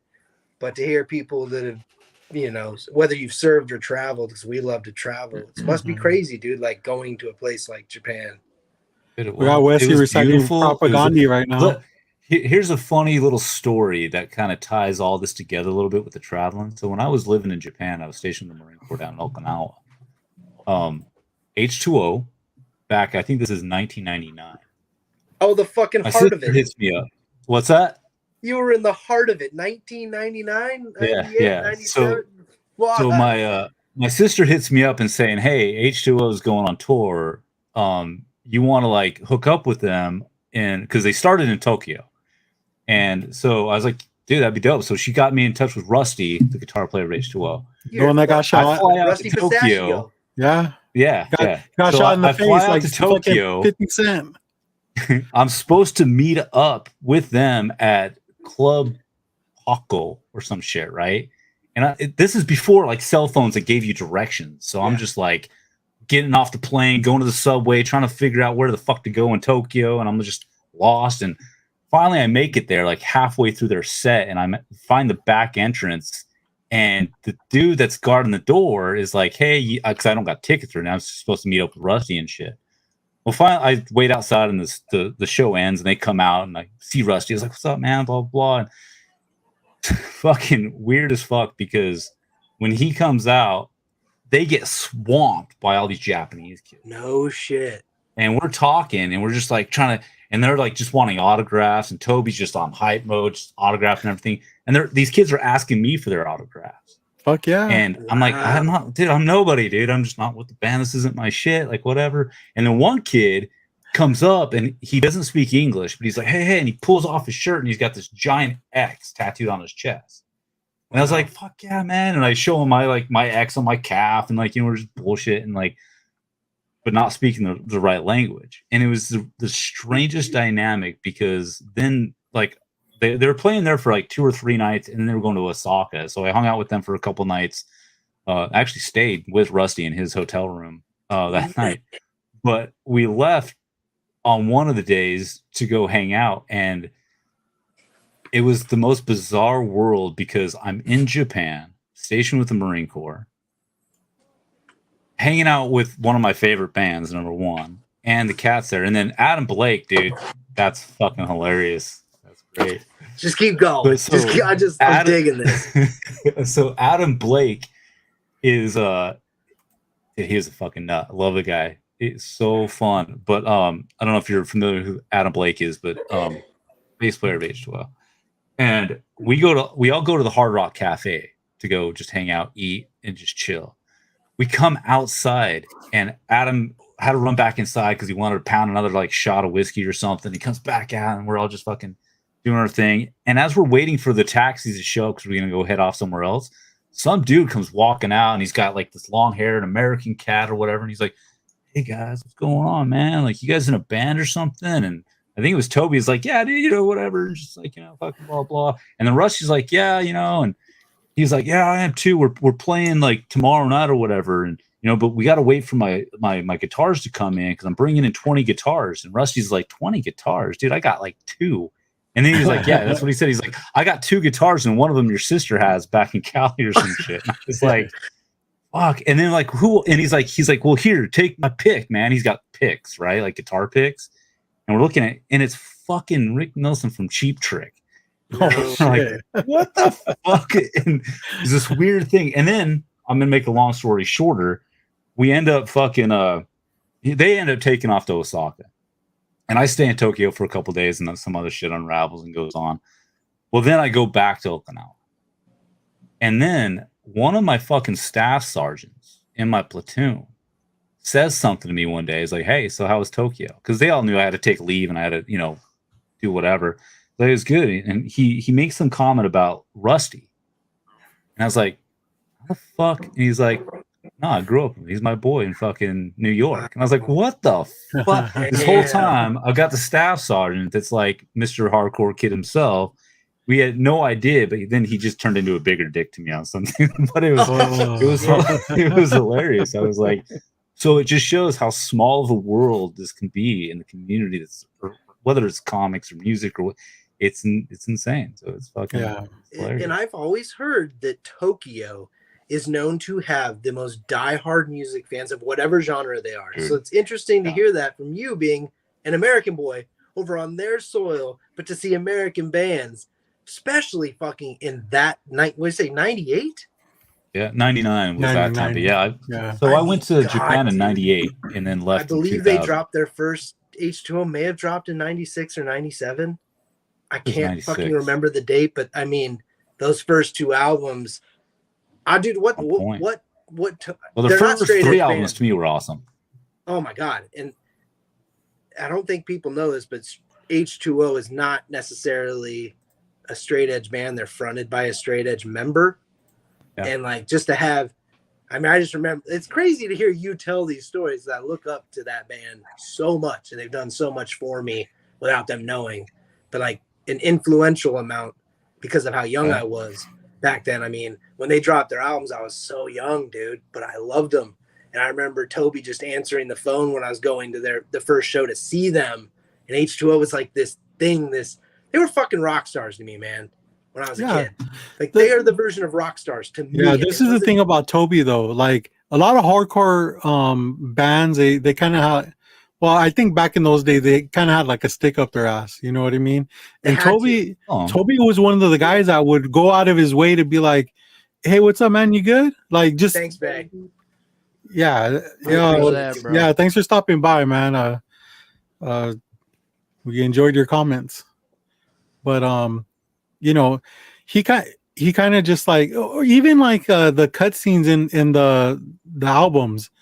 Where people talk about Toby, where they're just like, oh yeah, dude, he's straight edge. He doesn't give a fuck. Like, I mean, so. No, and I'll attest to this, dude. His I don't want to call him ADHD or any of that, but he's so wired all the time. He really is. Like he's even like, now. I don't know if you can see this that well. I think it's coffee though. This is the focus is gone, dude. Damn. I kind of see it. That's an album cover, right? Or inside? No, this is actually my own personal photos of me when I was in Japan. That's Rusty in a cop hat, Toby in the background. This is all of us in Japan hanging out back then. To see these pictures, man. Send these just to see. Yeah, I'll try to send them shit and fucking shit out to you. But are you the one with the red long hair? No, that's Moon. That's Toby's wife. Oh. I'm actually somewhere in the back. I see Toby. Yeah, peanut butter and jelly. That's cool, man. It's fucking it's small world, and we're here meeting not because of hardcore. We met because of comic books. Yeah. But so it's interesting to have this medium. I mean, we're a comic book show, right? We're supposed to be, but yet we talk more about hardcore music, and we talk more about straight edge. We talk more about like hip hop, and I mean, they're talking about sneakers and pokey. There's so much that brings people together, and like you and I, miles worlds apart. But the music and I don't know, it's crazy, dude. It's like almost like hard to even describe it to people because, like you said, I don't have a lot of friends. I won't say in the real. I mean, we're kind of hanging in there still, but yeah. He's right. He's right. Yeah, you know what I mean, though. Like, I mean, the contract's ending next month, so. Well, for you it is. So I'll bring in fucking Frank here to fill your goddamn spot. All right, but Bye, Mom. I hang on to music so tightly because it makes me feel so much closer to people. Like, we don't have a lot of the straight edge community, man. It's there for me when it's not even that close to me. Like, it's well, that's the thing. Somebody had said straight edge Marine, right? Have you always been straight edge, Jeff? So I have a weird. I think I tell Ross a little bit about this like a while back in the DMs, but my my relationship with straight edge is kind of a strange one because I'll give the cliff notes for the most part. When I was young, growing up poor like I did, I dabbled in drugs and alcohol way too young than anybody. And then I came into the straight edge scene when I was like about 13 or 14. That tells you how young I got into drugs and alcohol. Wow. Yeah. Stupid. But you're like 11 and shit. Dude, yeah, I had my first drink of alcohol when I was like 8. Damn, I had an 11-year-old. That's scary. But punk rock was the first choice of music for me. Really. Yeah, same here. You know, between my sister and some of her friends, like that was some of the first music I started getting. So like I'd be going to like underground punk shows in Utah when I was like 12. We're like the same age, old. so that's all there kind of was at the time. Punk rock, let's be honest. What started it? Yeah. If you're not a fan, if you're a fan of hardcore and you didn't start with punk, I don't even know how that happened. Dude, I do because I got friends that did happen with, so it's kind of weird. I saw Throwdown open up for the Misfits. I mean, you know, like they just got like they kind of intermingled for a while and then just separated. Yeah, like, I saw when Zoli came to front the Misfits because Michael Graves said, "Peace out, I'm not playing the store." So they called up Zoli and they were like, "Hey, bro, like we need you in like 2 days to front our band. Can you sing?" He's like, "I got you." Damn. And so he did. So. You know, just for the record, I like Michael Graves' stuff more than the Danzig stuff for the Misfits. I like them both. I don't go back and forth. There's songs I don't like in the Misfits, and there's songs that I love in the Misfits. So it's one of those like I don't care who's saying it. It just matters. So J2, what do you got? J2, like he does that. I do. Yes, we tell him not to. He still does it. How do you feel about a band entitled Ghost? Oh, dude. I'd rather listen to Creed. Straight the fuck up. I'd rather hear Creed, man. So I hate anyway, this oh shit. I can't, dude. I mean, I like the Swedes, but bro, yeah. But so anyway, like with the straight edge context, I developed and chose to take the I guess you would call it the straight edge oath, right? Like that was the thing that we did back then, and it was something that meant a lot to me because in some contexts it saved my fucking life. Like it changed me from what I possibly could have ended up when it came to drugs and alcohol at that age to where I was still aggressive and violent and stupid as a kid, right? But I can only imagine where it would have been if I had drugs and alcohol in the mix with that.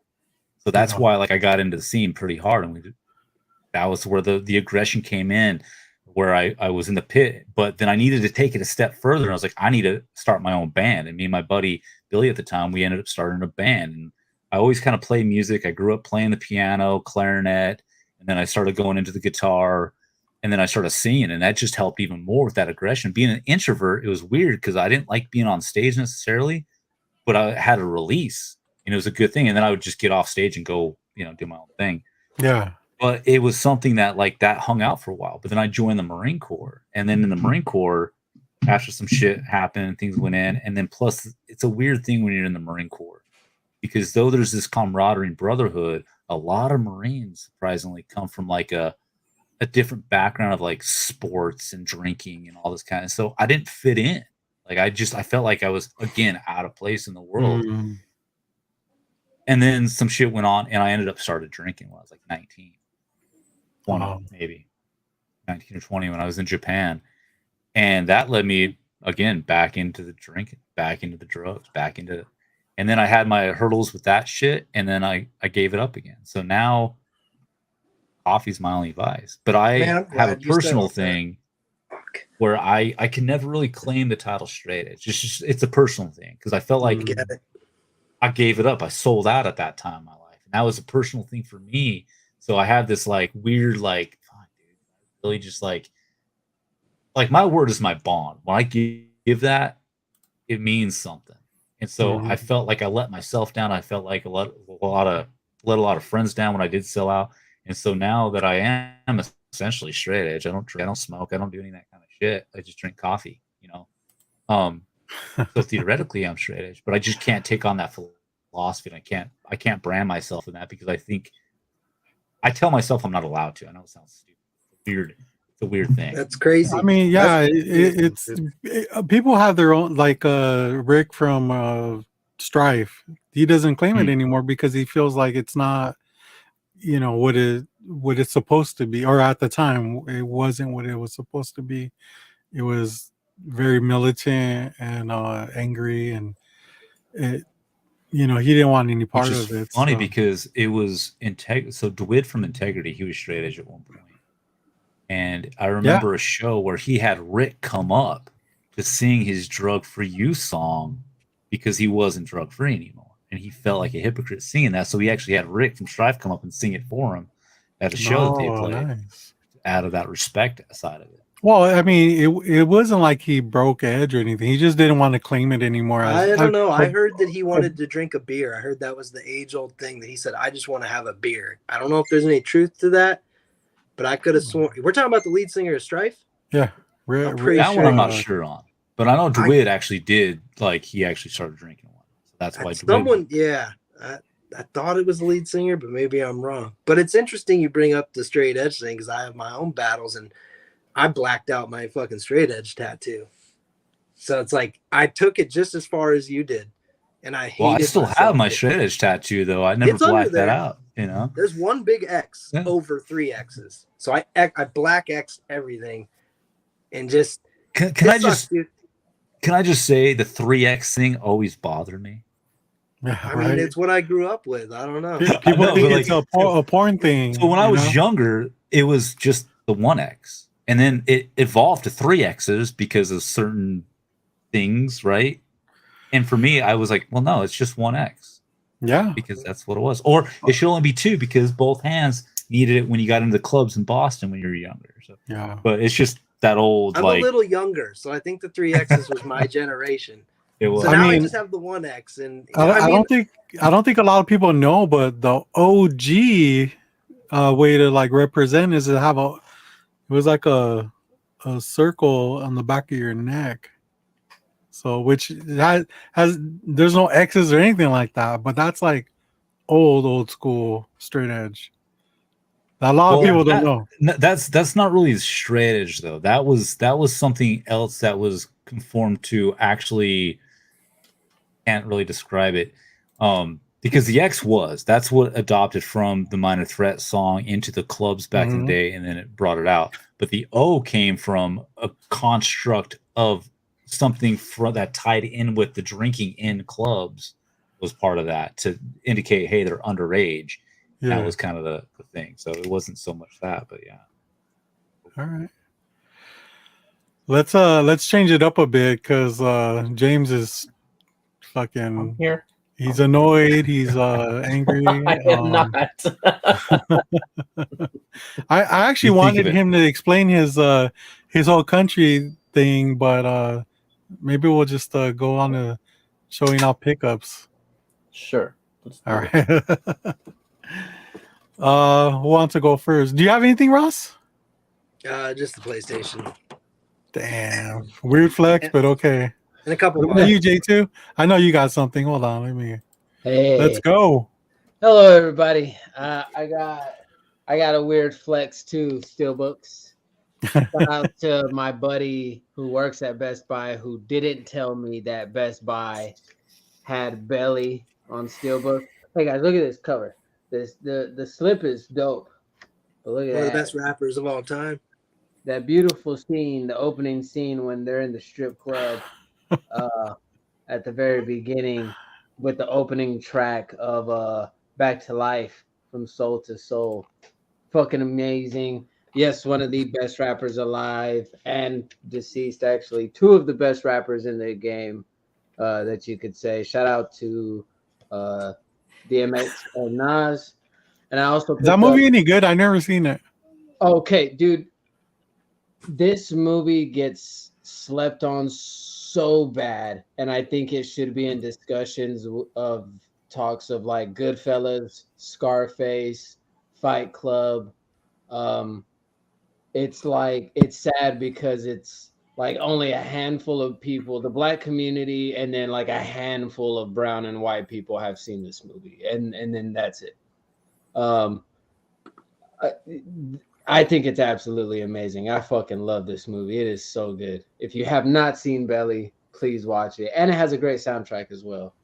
The opening that J2's talking about is definitely like one of the greatest openings of a movie. Like, oh, dude, yes. Better than American History X? That's a good one too. There's a lot of other good movies but this one, like the tone, the music, it starts with vocals and then it becomes like just like it's just everything. The image that he showed you on the steelbook, like how they look right there, like it's just all of it together is such a great freaking opening scene. And I mean the definitely the Scarface vibes and all that kind of stuff. It's good. Yeah, dude. The opening dialogue is different. The ending is different. So it's nice. Yeah, like, Keys. You gotta watch this movie, man. The opening. I feel like it's an underrated classic at this time. I've never seen it. I guess I gotta watch it. Yeah, dude. That's what I mean. Like, it's a great movie. It's dope, and I don't feel like enough people know about it, so it's underrated. And a lot of people alone will tell you the fact that DMX is watching a movie called Gummo in this movie had everybody fucking sold.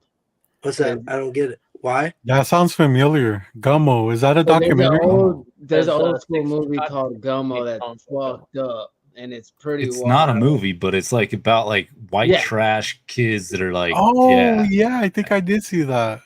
Yeah, so DMX has it on the fucking big screen. They just got done with the fucking robbery. Damn, but like that scene alone too is just so. It's on Peacock, Ross. What's it about? Like, give me a rundown of kind of what is it about? These two, they're best fucking friends. One is fucking straight gangster and believes he doesn't believe in change. It's fucking money, power, respect, and that's how you die. The other one believes in change. Oh, it's like Creed 2, right? But it gets so the difference, the different trials and tribulations that the characters go through, how everything connects, how it all ties together. It's a fucking great movie. I'm in. It's really good. It's good. It's good. For this Everyone's saying how underrated and good it is, so I gotta watch it. All right. I mean, at the time when it dropped, it was big. It was like in a certain community, it was huge when it dropped, and then it just kind of disappeared. 6-pack of Schlitz. It's a good one, dude. That's a fucking good one. Smells like a pot of bullshit. And then I got Ghost in the Shell. Fuck yeah! Fire anime. This one's super dope. I like the cover of this one. Is holy shit, dope, dude. Yeah. So shout out to my Best Buy homie for not telling me that some super cool steelbooks had came out. Wow, what a dick, dude! I mean, who would do that? The guy from my friend. It's the guy from the break room that didn't tell me. Other than that, the only other pickup I'm very excited about, I locked in a super good grill. I got these early. They do not release until February 18th. I hit early on the Shock Drop on the Sneakers app. This is the original Pandas. No. Don't do that, Robert. No. Black Panthers. I love this shoe. This is an original colorway from 1998. Michael Jordan debuted this shoe in the 1998 All-Stars when he went up against Kobe Bryant. For the first time, we got to see that duo go at it. After that, he continued to dominate, of course, winning the 6th championship in Football chemist. 1998. I'm a big sneaker fan. A lot of kids love hype stuff. When it comes to my Jordans, I love OG colorways. Give me the shit that I wore as a kid growing up.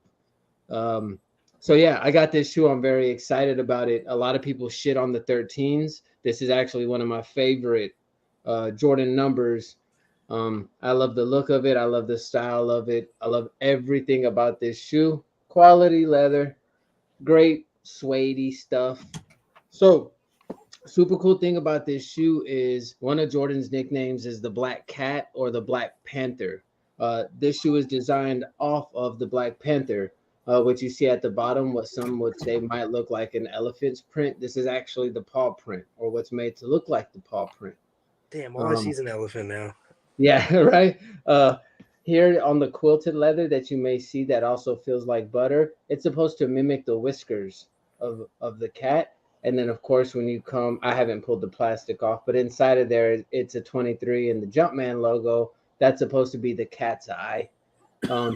So super, very cool, super dope. I love this shoe. I'm very happy to have it. I'm excited. What's up, Roscoe? I haven't tried them on yet. I don't want to yet. I will soon, but that's all the pickups I have. And yeah, shoe talk. Yeah. Oh yeah. That's Not it. bad for, that's a good comeback pickup, man. Yep. Gangster. Very All nice. right. Let's see. You have anything, Jeff? I do actually kind of. I don't know if it's really a pickup. I mean, actually, I got a whole pickup that just came in from Lunar Distribution. It's all the new comics. I was going to say, don't be showing us your pull list. But it's not quite a pickup as much as like it was kind of an act of kindness of one of my customers. So a customer came in a couple months ago, and he's now been a dude that stops by the store maybe once every couple weeks just to pop in, and he always just brings me some dope shit because I guess he really appreciated just some stuff I did for him when he first came into my store. And he happened to find this out in the wild, and sick. he knows how much I love the Punisher and Mike Zeck, and so Return to Big Nothing is such a good. That's a Marvel magazine, right? Like, yeah. What issue is that? Hell yeah! No, it's a one shot. Oh, okay. So it's just a one shot, Return to Big Nothing. Oh, that's cool. And it is fantastic with Mike Zeck's artwork in it. With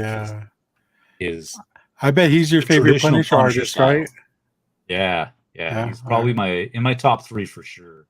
Nice. But just the old classic Punisher style is what I love. Yeah.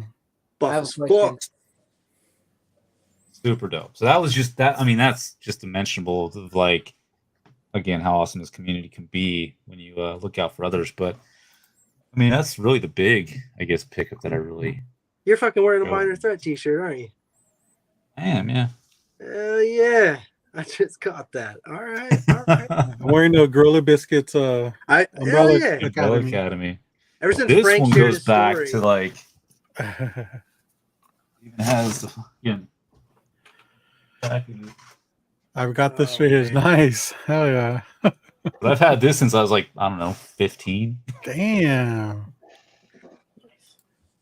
Well, good for you for It's a little tighter now, but I guess I'll go next. I didn't have anything earlier, but got some stuff in the mail. Moon Boots Punisher. That's right, Uncanny Swag. Yeah, those dope ass Moon Boots.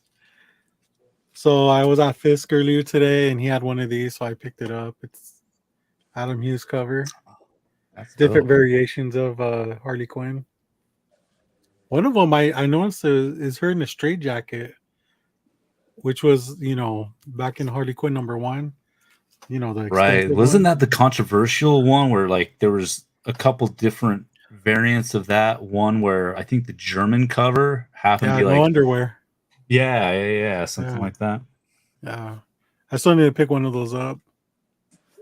For research purposes. If one comes through your store, let me know. Absolutely. Gwenpool number 0. I got this from Den Comics. They had a live sale earlier last week, or like Sunday. I grabbed that, and they also sent me this. This is a bunny mask. Yes. It's a pretty cool. So they sent me this because I spent like over $25 or something like that. Ooh. But it's actually signed. I know. I was thinking, it's got a remark right here too. you just say $25, bro? Yeah, $25. Man, and it's a Den Comic exclusive, I guess. I got a lot of people I need to hit up because I've been spending my money elsewhere, and it ain't more 25. I ain't get shit for free. And you get a remarked book? God damn. Yeah, well, I spent a little bit more because this is what I I'll show you what I got, but Hold on, sick, hold on. dude. Creep show Hey, homage. hold on. J2 has a question for you. Right, So- that's a creep show homage, huh? yeah. Sorry, that's all I noticed first. Yeah, hell yeah. And a Cool. remark for free. Fuck, that's sick, dude. Yeah, pretty cool. It's a hot book. Deadline number 9. This is an early appearance of Tank Girl. Tank Girl, yeah. You know, I fuck with Tank Girl. We know. We do. But this is what I got from them. It wasn't cheap, but it was a really good deal. I got a better copy of this. So I had one. It was kind of beat up that was given to me, but now I have a high grade Mad Love. So that's what I got from them, and they threw in that book. So it's pretty happy. Such a Harley fan. I don't know why you don't have Harley's romances yet. I've seen that, but what is that? Let me highlight you real quick, because is that a new series? Yeah, well, supposedly it's a new one shot of sorts. Oh, These are the covers on it. wow. And you could order those at coffeeandacomic.com. Nice. What up? Nice. You can, Nice yes. plug. Robert expects you to pay him for that. Hey, use low grade for 0.5% off. Hold on, you know what I'm gonna do? Dude, I'm no joke. Discount code for low grades right now. There we go, dude. You know how you guys we were talking about that. It's actually happening now. You know, because of Jeff. We've always talked about that. Like, Right now. we did. we should get like somebody to sponsor us so that we could get a discount code. And I go, it'll happen, and it's happening. So Beautiful. I'd like to thank Awesome. my mom Yep. and my dad. Fuck yeah, man. is Frank making Let's dreams see come true. discount. Oh man. Active. Yeah. So that's all I got, and I know James has got a bunch of shit because I got like 5 things. 5. All right. So first of all, I'm gonna re-show this because I just got this. So He's asleep. shout out. He's asleep. I know, dude. Like, but- come on. All right. So this an Bangers. old coworker of mine hit me up and was like, "Hey, do you want this?" And I said, "Hell yeah!" So I'm gonna unretire and then re-retire It's a from pop. collecting pops for Oh, the 18th time, probably. But I swear after this, I'm done. But I had to get this one, a 7-Eleven exclusive. Let's Oh, go. shit. Stone Cold Steve Austin. That's dope. Hell yeah! That's With the fun. 2 belts. Fuck yeah. I didn't even know 7-Eleven had pops, let alone an Legend. exclusive. So Everybody I thought that has a pop. I thought that was pretty Everybody. cool. Yup. And then I hit up Best Buy and picked up a couple movies. This one is a little damaged, so do better. But Legion of Superheroes, the newest animated one, and it's all like messed up right here. wow. You bought But- that knowing it was damaged. That's bad on you, There were 2 actually. copies left. The other one looked worse. So And it's I was 4K. like, You bought a I'm gonna buy 4K it. movie with a fucking right? 2D it's just a cover. flip page, so I'll just leave it like this then from now on. You an 18-bit. So I took a look around. I went to get some steel books. I was on the hunt for one in particular, but then I did see this one, so I picked this up. Where have I seen that before? Is that the one that you told your boy about? Because Wow. You guys know about this one and how dope that one is? It's nice. Oh, You need to what a set up a lot mic in the cooler. break room, J2. fuck. Anyways, so then this is the one I was actually hunting, and I'm very happy that I was able to get it. And I thought I was gonna have to That's settle sick. for the other version, but Fuck, it's gnarly. this one is very, very nice. And I will take the code out and then open it. You got one for each of us, right? Yeah, totally. So that's the inside of it. But yeah, this is definitely way better than the other version that came out. I don't know. It's the other one's just a little boring. But yeah, so Now show the other one you got. I didn't get two Black Panthers. I did not. You kind of led to it though, bro. I thought about it. About it. Dude, Halloween we took bets on that shit. I Two posted Black in my Panthers. story. I walked in. There's a new release rack. I went to that. They had nothing. Well, they had the regular 4K. They didn't have any steelbooks. So I thought, fuck. Now I came here at least expecting to get one of them. I'm about to walk out here with none. Then I go to the movie section. Still didn't see any. But they had like a little stand off to the side that was strictly Wakanda Forever. So I went over there, and then that's when I found this one, but not the other one, not the regular Black Panther one with Shuri and the rest of them. And I was like, okay, so that's surprising that this one's left. And then I walked away, and yeah, someone hid both over in a different section of the movies. And I was like, tempted to buy it just because they hit it. And I was like, I wanted to, but that would have been bad karma. I will say some people in my DMs did tell me to get it for that reason, just because it was hidden. And I was like, see, you guys are assholes like me. But I'm actually shocked that you didn't get it, but okay. they're expensive. I told you guys, dude. Okay, so the other movies, like what, 25-ish? Oh shit! 30. There we go, dude. Hold on. Bucks, man. Hold that thought, James. Ooh, There we go, man. Someone screenshot this. How the did you just come up with that right now? Like, I know. Yeah. What the I was fuck? like, fuck it. Wow. Boom. Damn. Will Grades code. 15% off. man. You guys got it. Hell yeah. Hell yeah. Appreciate it, man. We We'll appreciate you definitely joining us, promote too. that on our IG and stuff like Go buy that. some shit, people. Yeah. Was it everything you thought it was gonna be to come on here with us? Hold on, James isn't done yet. Totally. Hold on. All right, I go. mean, All right. I'll ignore that. So I got one last one, and oh shit! Ooh. That's dope. and Hey, can we have a steel book off real fast? Can we have a battle of the steel book? You just totally Oh, redeemed man. yourself. This is oh my god! He just got that's bangoed. dope. Damn. Damn. Oh, you just Okay. ripped his ear off. I know. Okay. The inside, Batmite, how's it going? What's up, Batmite? What's up, Doreen? What's up, So that's the Doreen? inside of it, but That's rad. Doreen, you need to stop by the shop and pick up your stuff. Yeah, and next time you order, use discount code. that was the back. I don't know if I showed the back, but basically, yeah. Just That's sick, dude. Classic. Yo, That's can awesome. we have a battle of the steel books? yes, sir. Oh yeah, because this is the new like anniversary one. You got an old school one. Yeah, I know you do. I got the Mondo. Go the original. That's right. Yes, you have showed me that one. That one is dope. That's Hey, sick. shut the.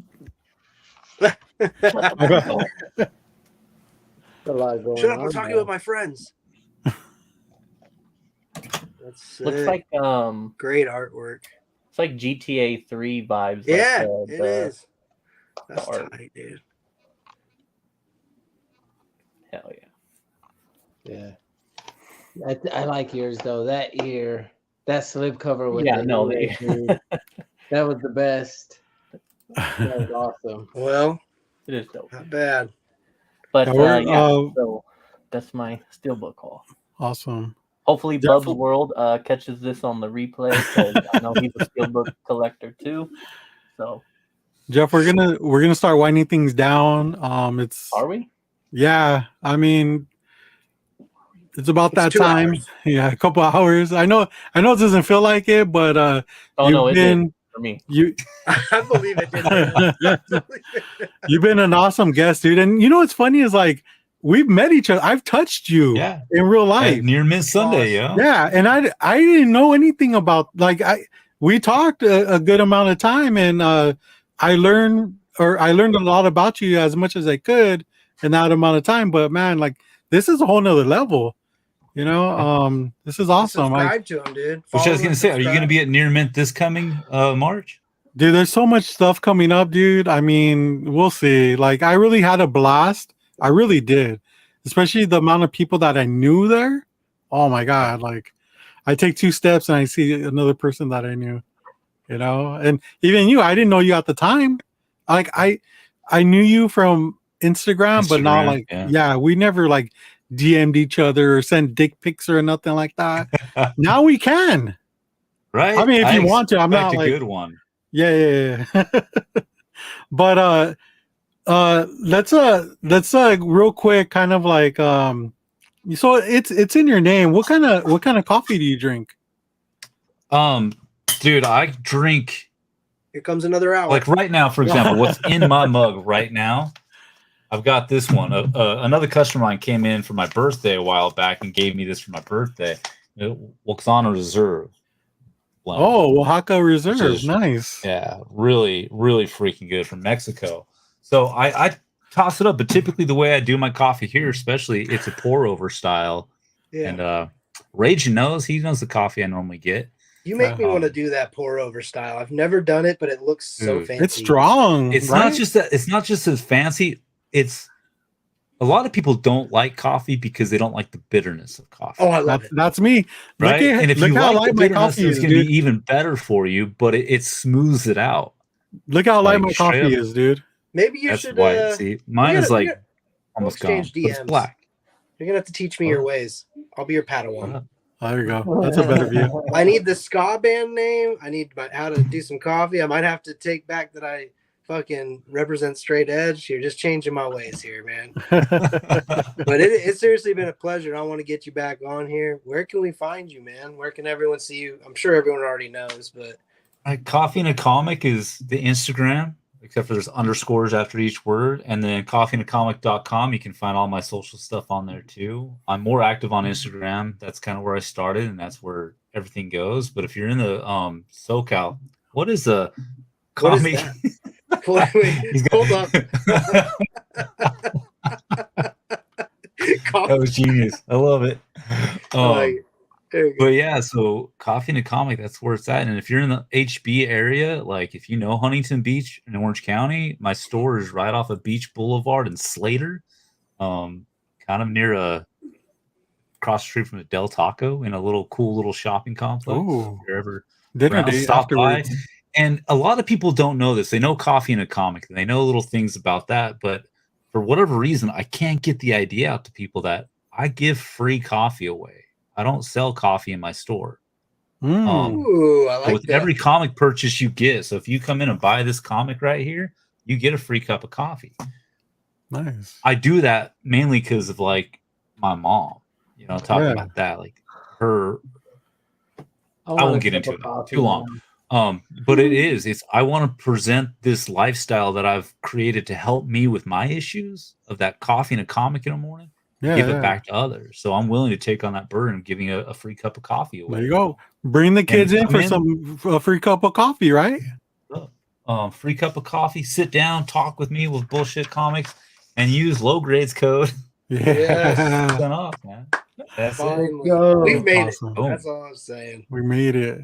But I'm glad you guys had me on, dude. I'm stoked. Thank you so much. We appreciate it. I always catch you guys rewind all the time. So thank you for that, man. It's awesome. I mean, this is what it's about. Like, you know, we're a small community just trying to like be friends with everybody. So yeah, it's more of a hangout than a show. We have upcoming people we have coming on. We have Copy 801 will be joining us. He is one of the first. He's out from Utah too, I believe.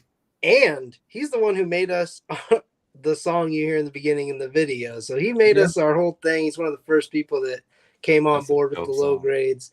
So we have him coming on. I have not set the date yet, but John's Comics with Kids, I know he's going to get on here. We just have to get a date going. I believe I'm going to get the Butch on still. If he's watching this, I know he popped in. Guy Forge popped in. I know Connoisseurs. We're going to have Abyss. He's going to hop up on here. So we have quite a few guests lined up for the next month or two. If anyone in the chat feels like they are, itching to get on the panel, we would love to have you. I think Wesley would hop on with us. I know that. JD from Raging Cage Comics, Geek Out with Roscoe, everyone in the community who hangs out with us. It is a small community, but we appreciate you every time you spend your Friday nights with us. I know I can speak for all of us, so appreciate y'all. Cool. Well, I think we'll end it there and catch us next week.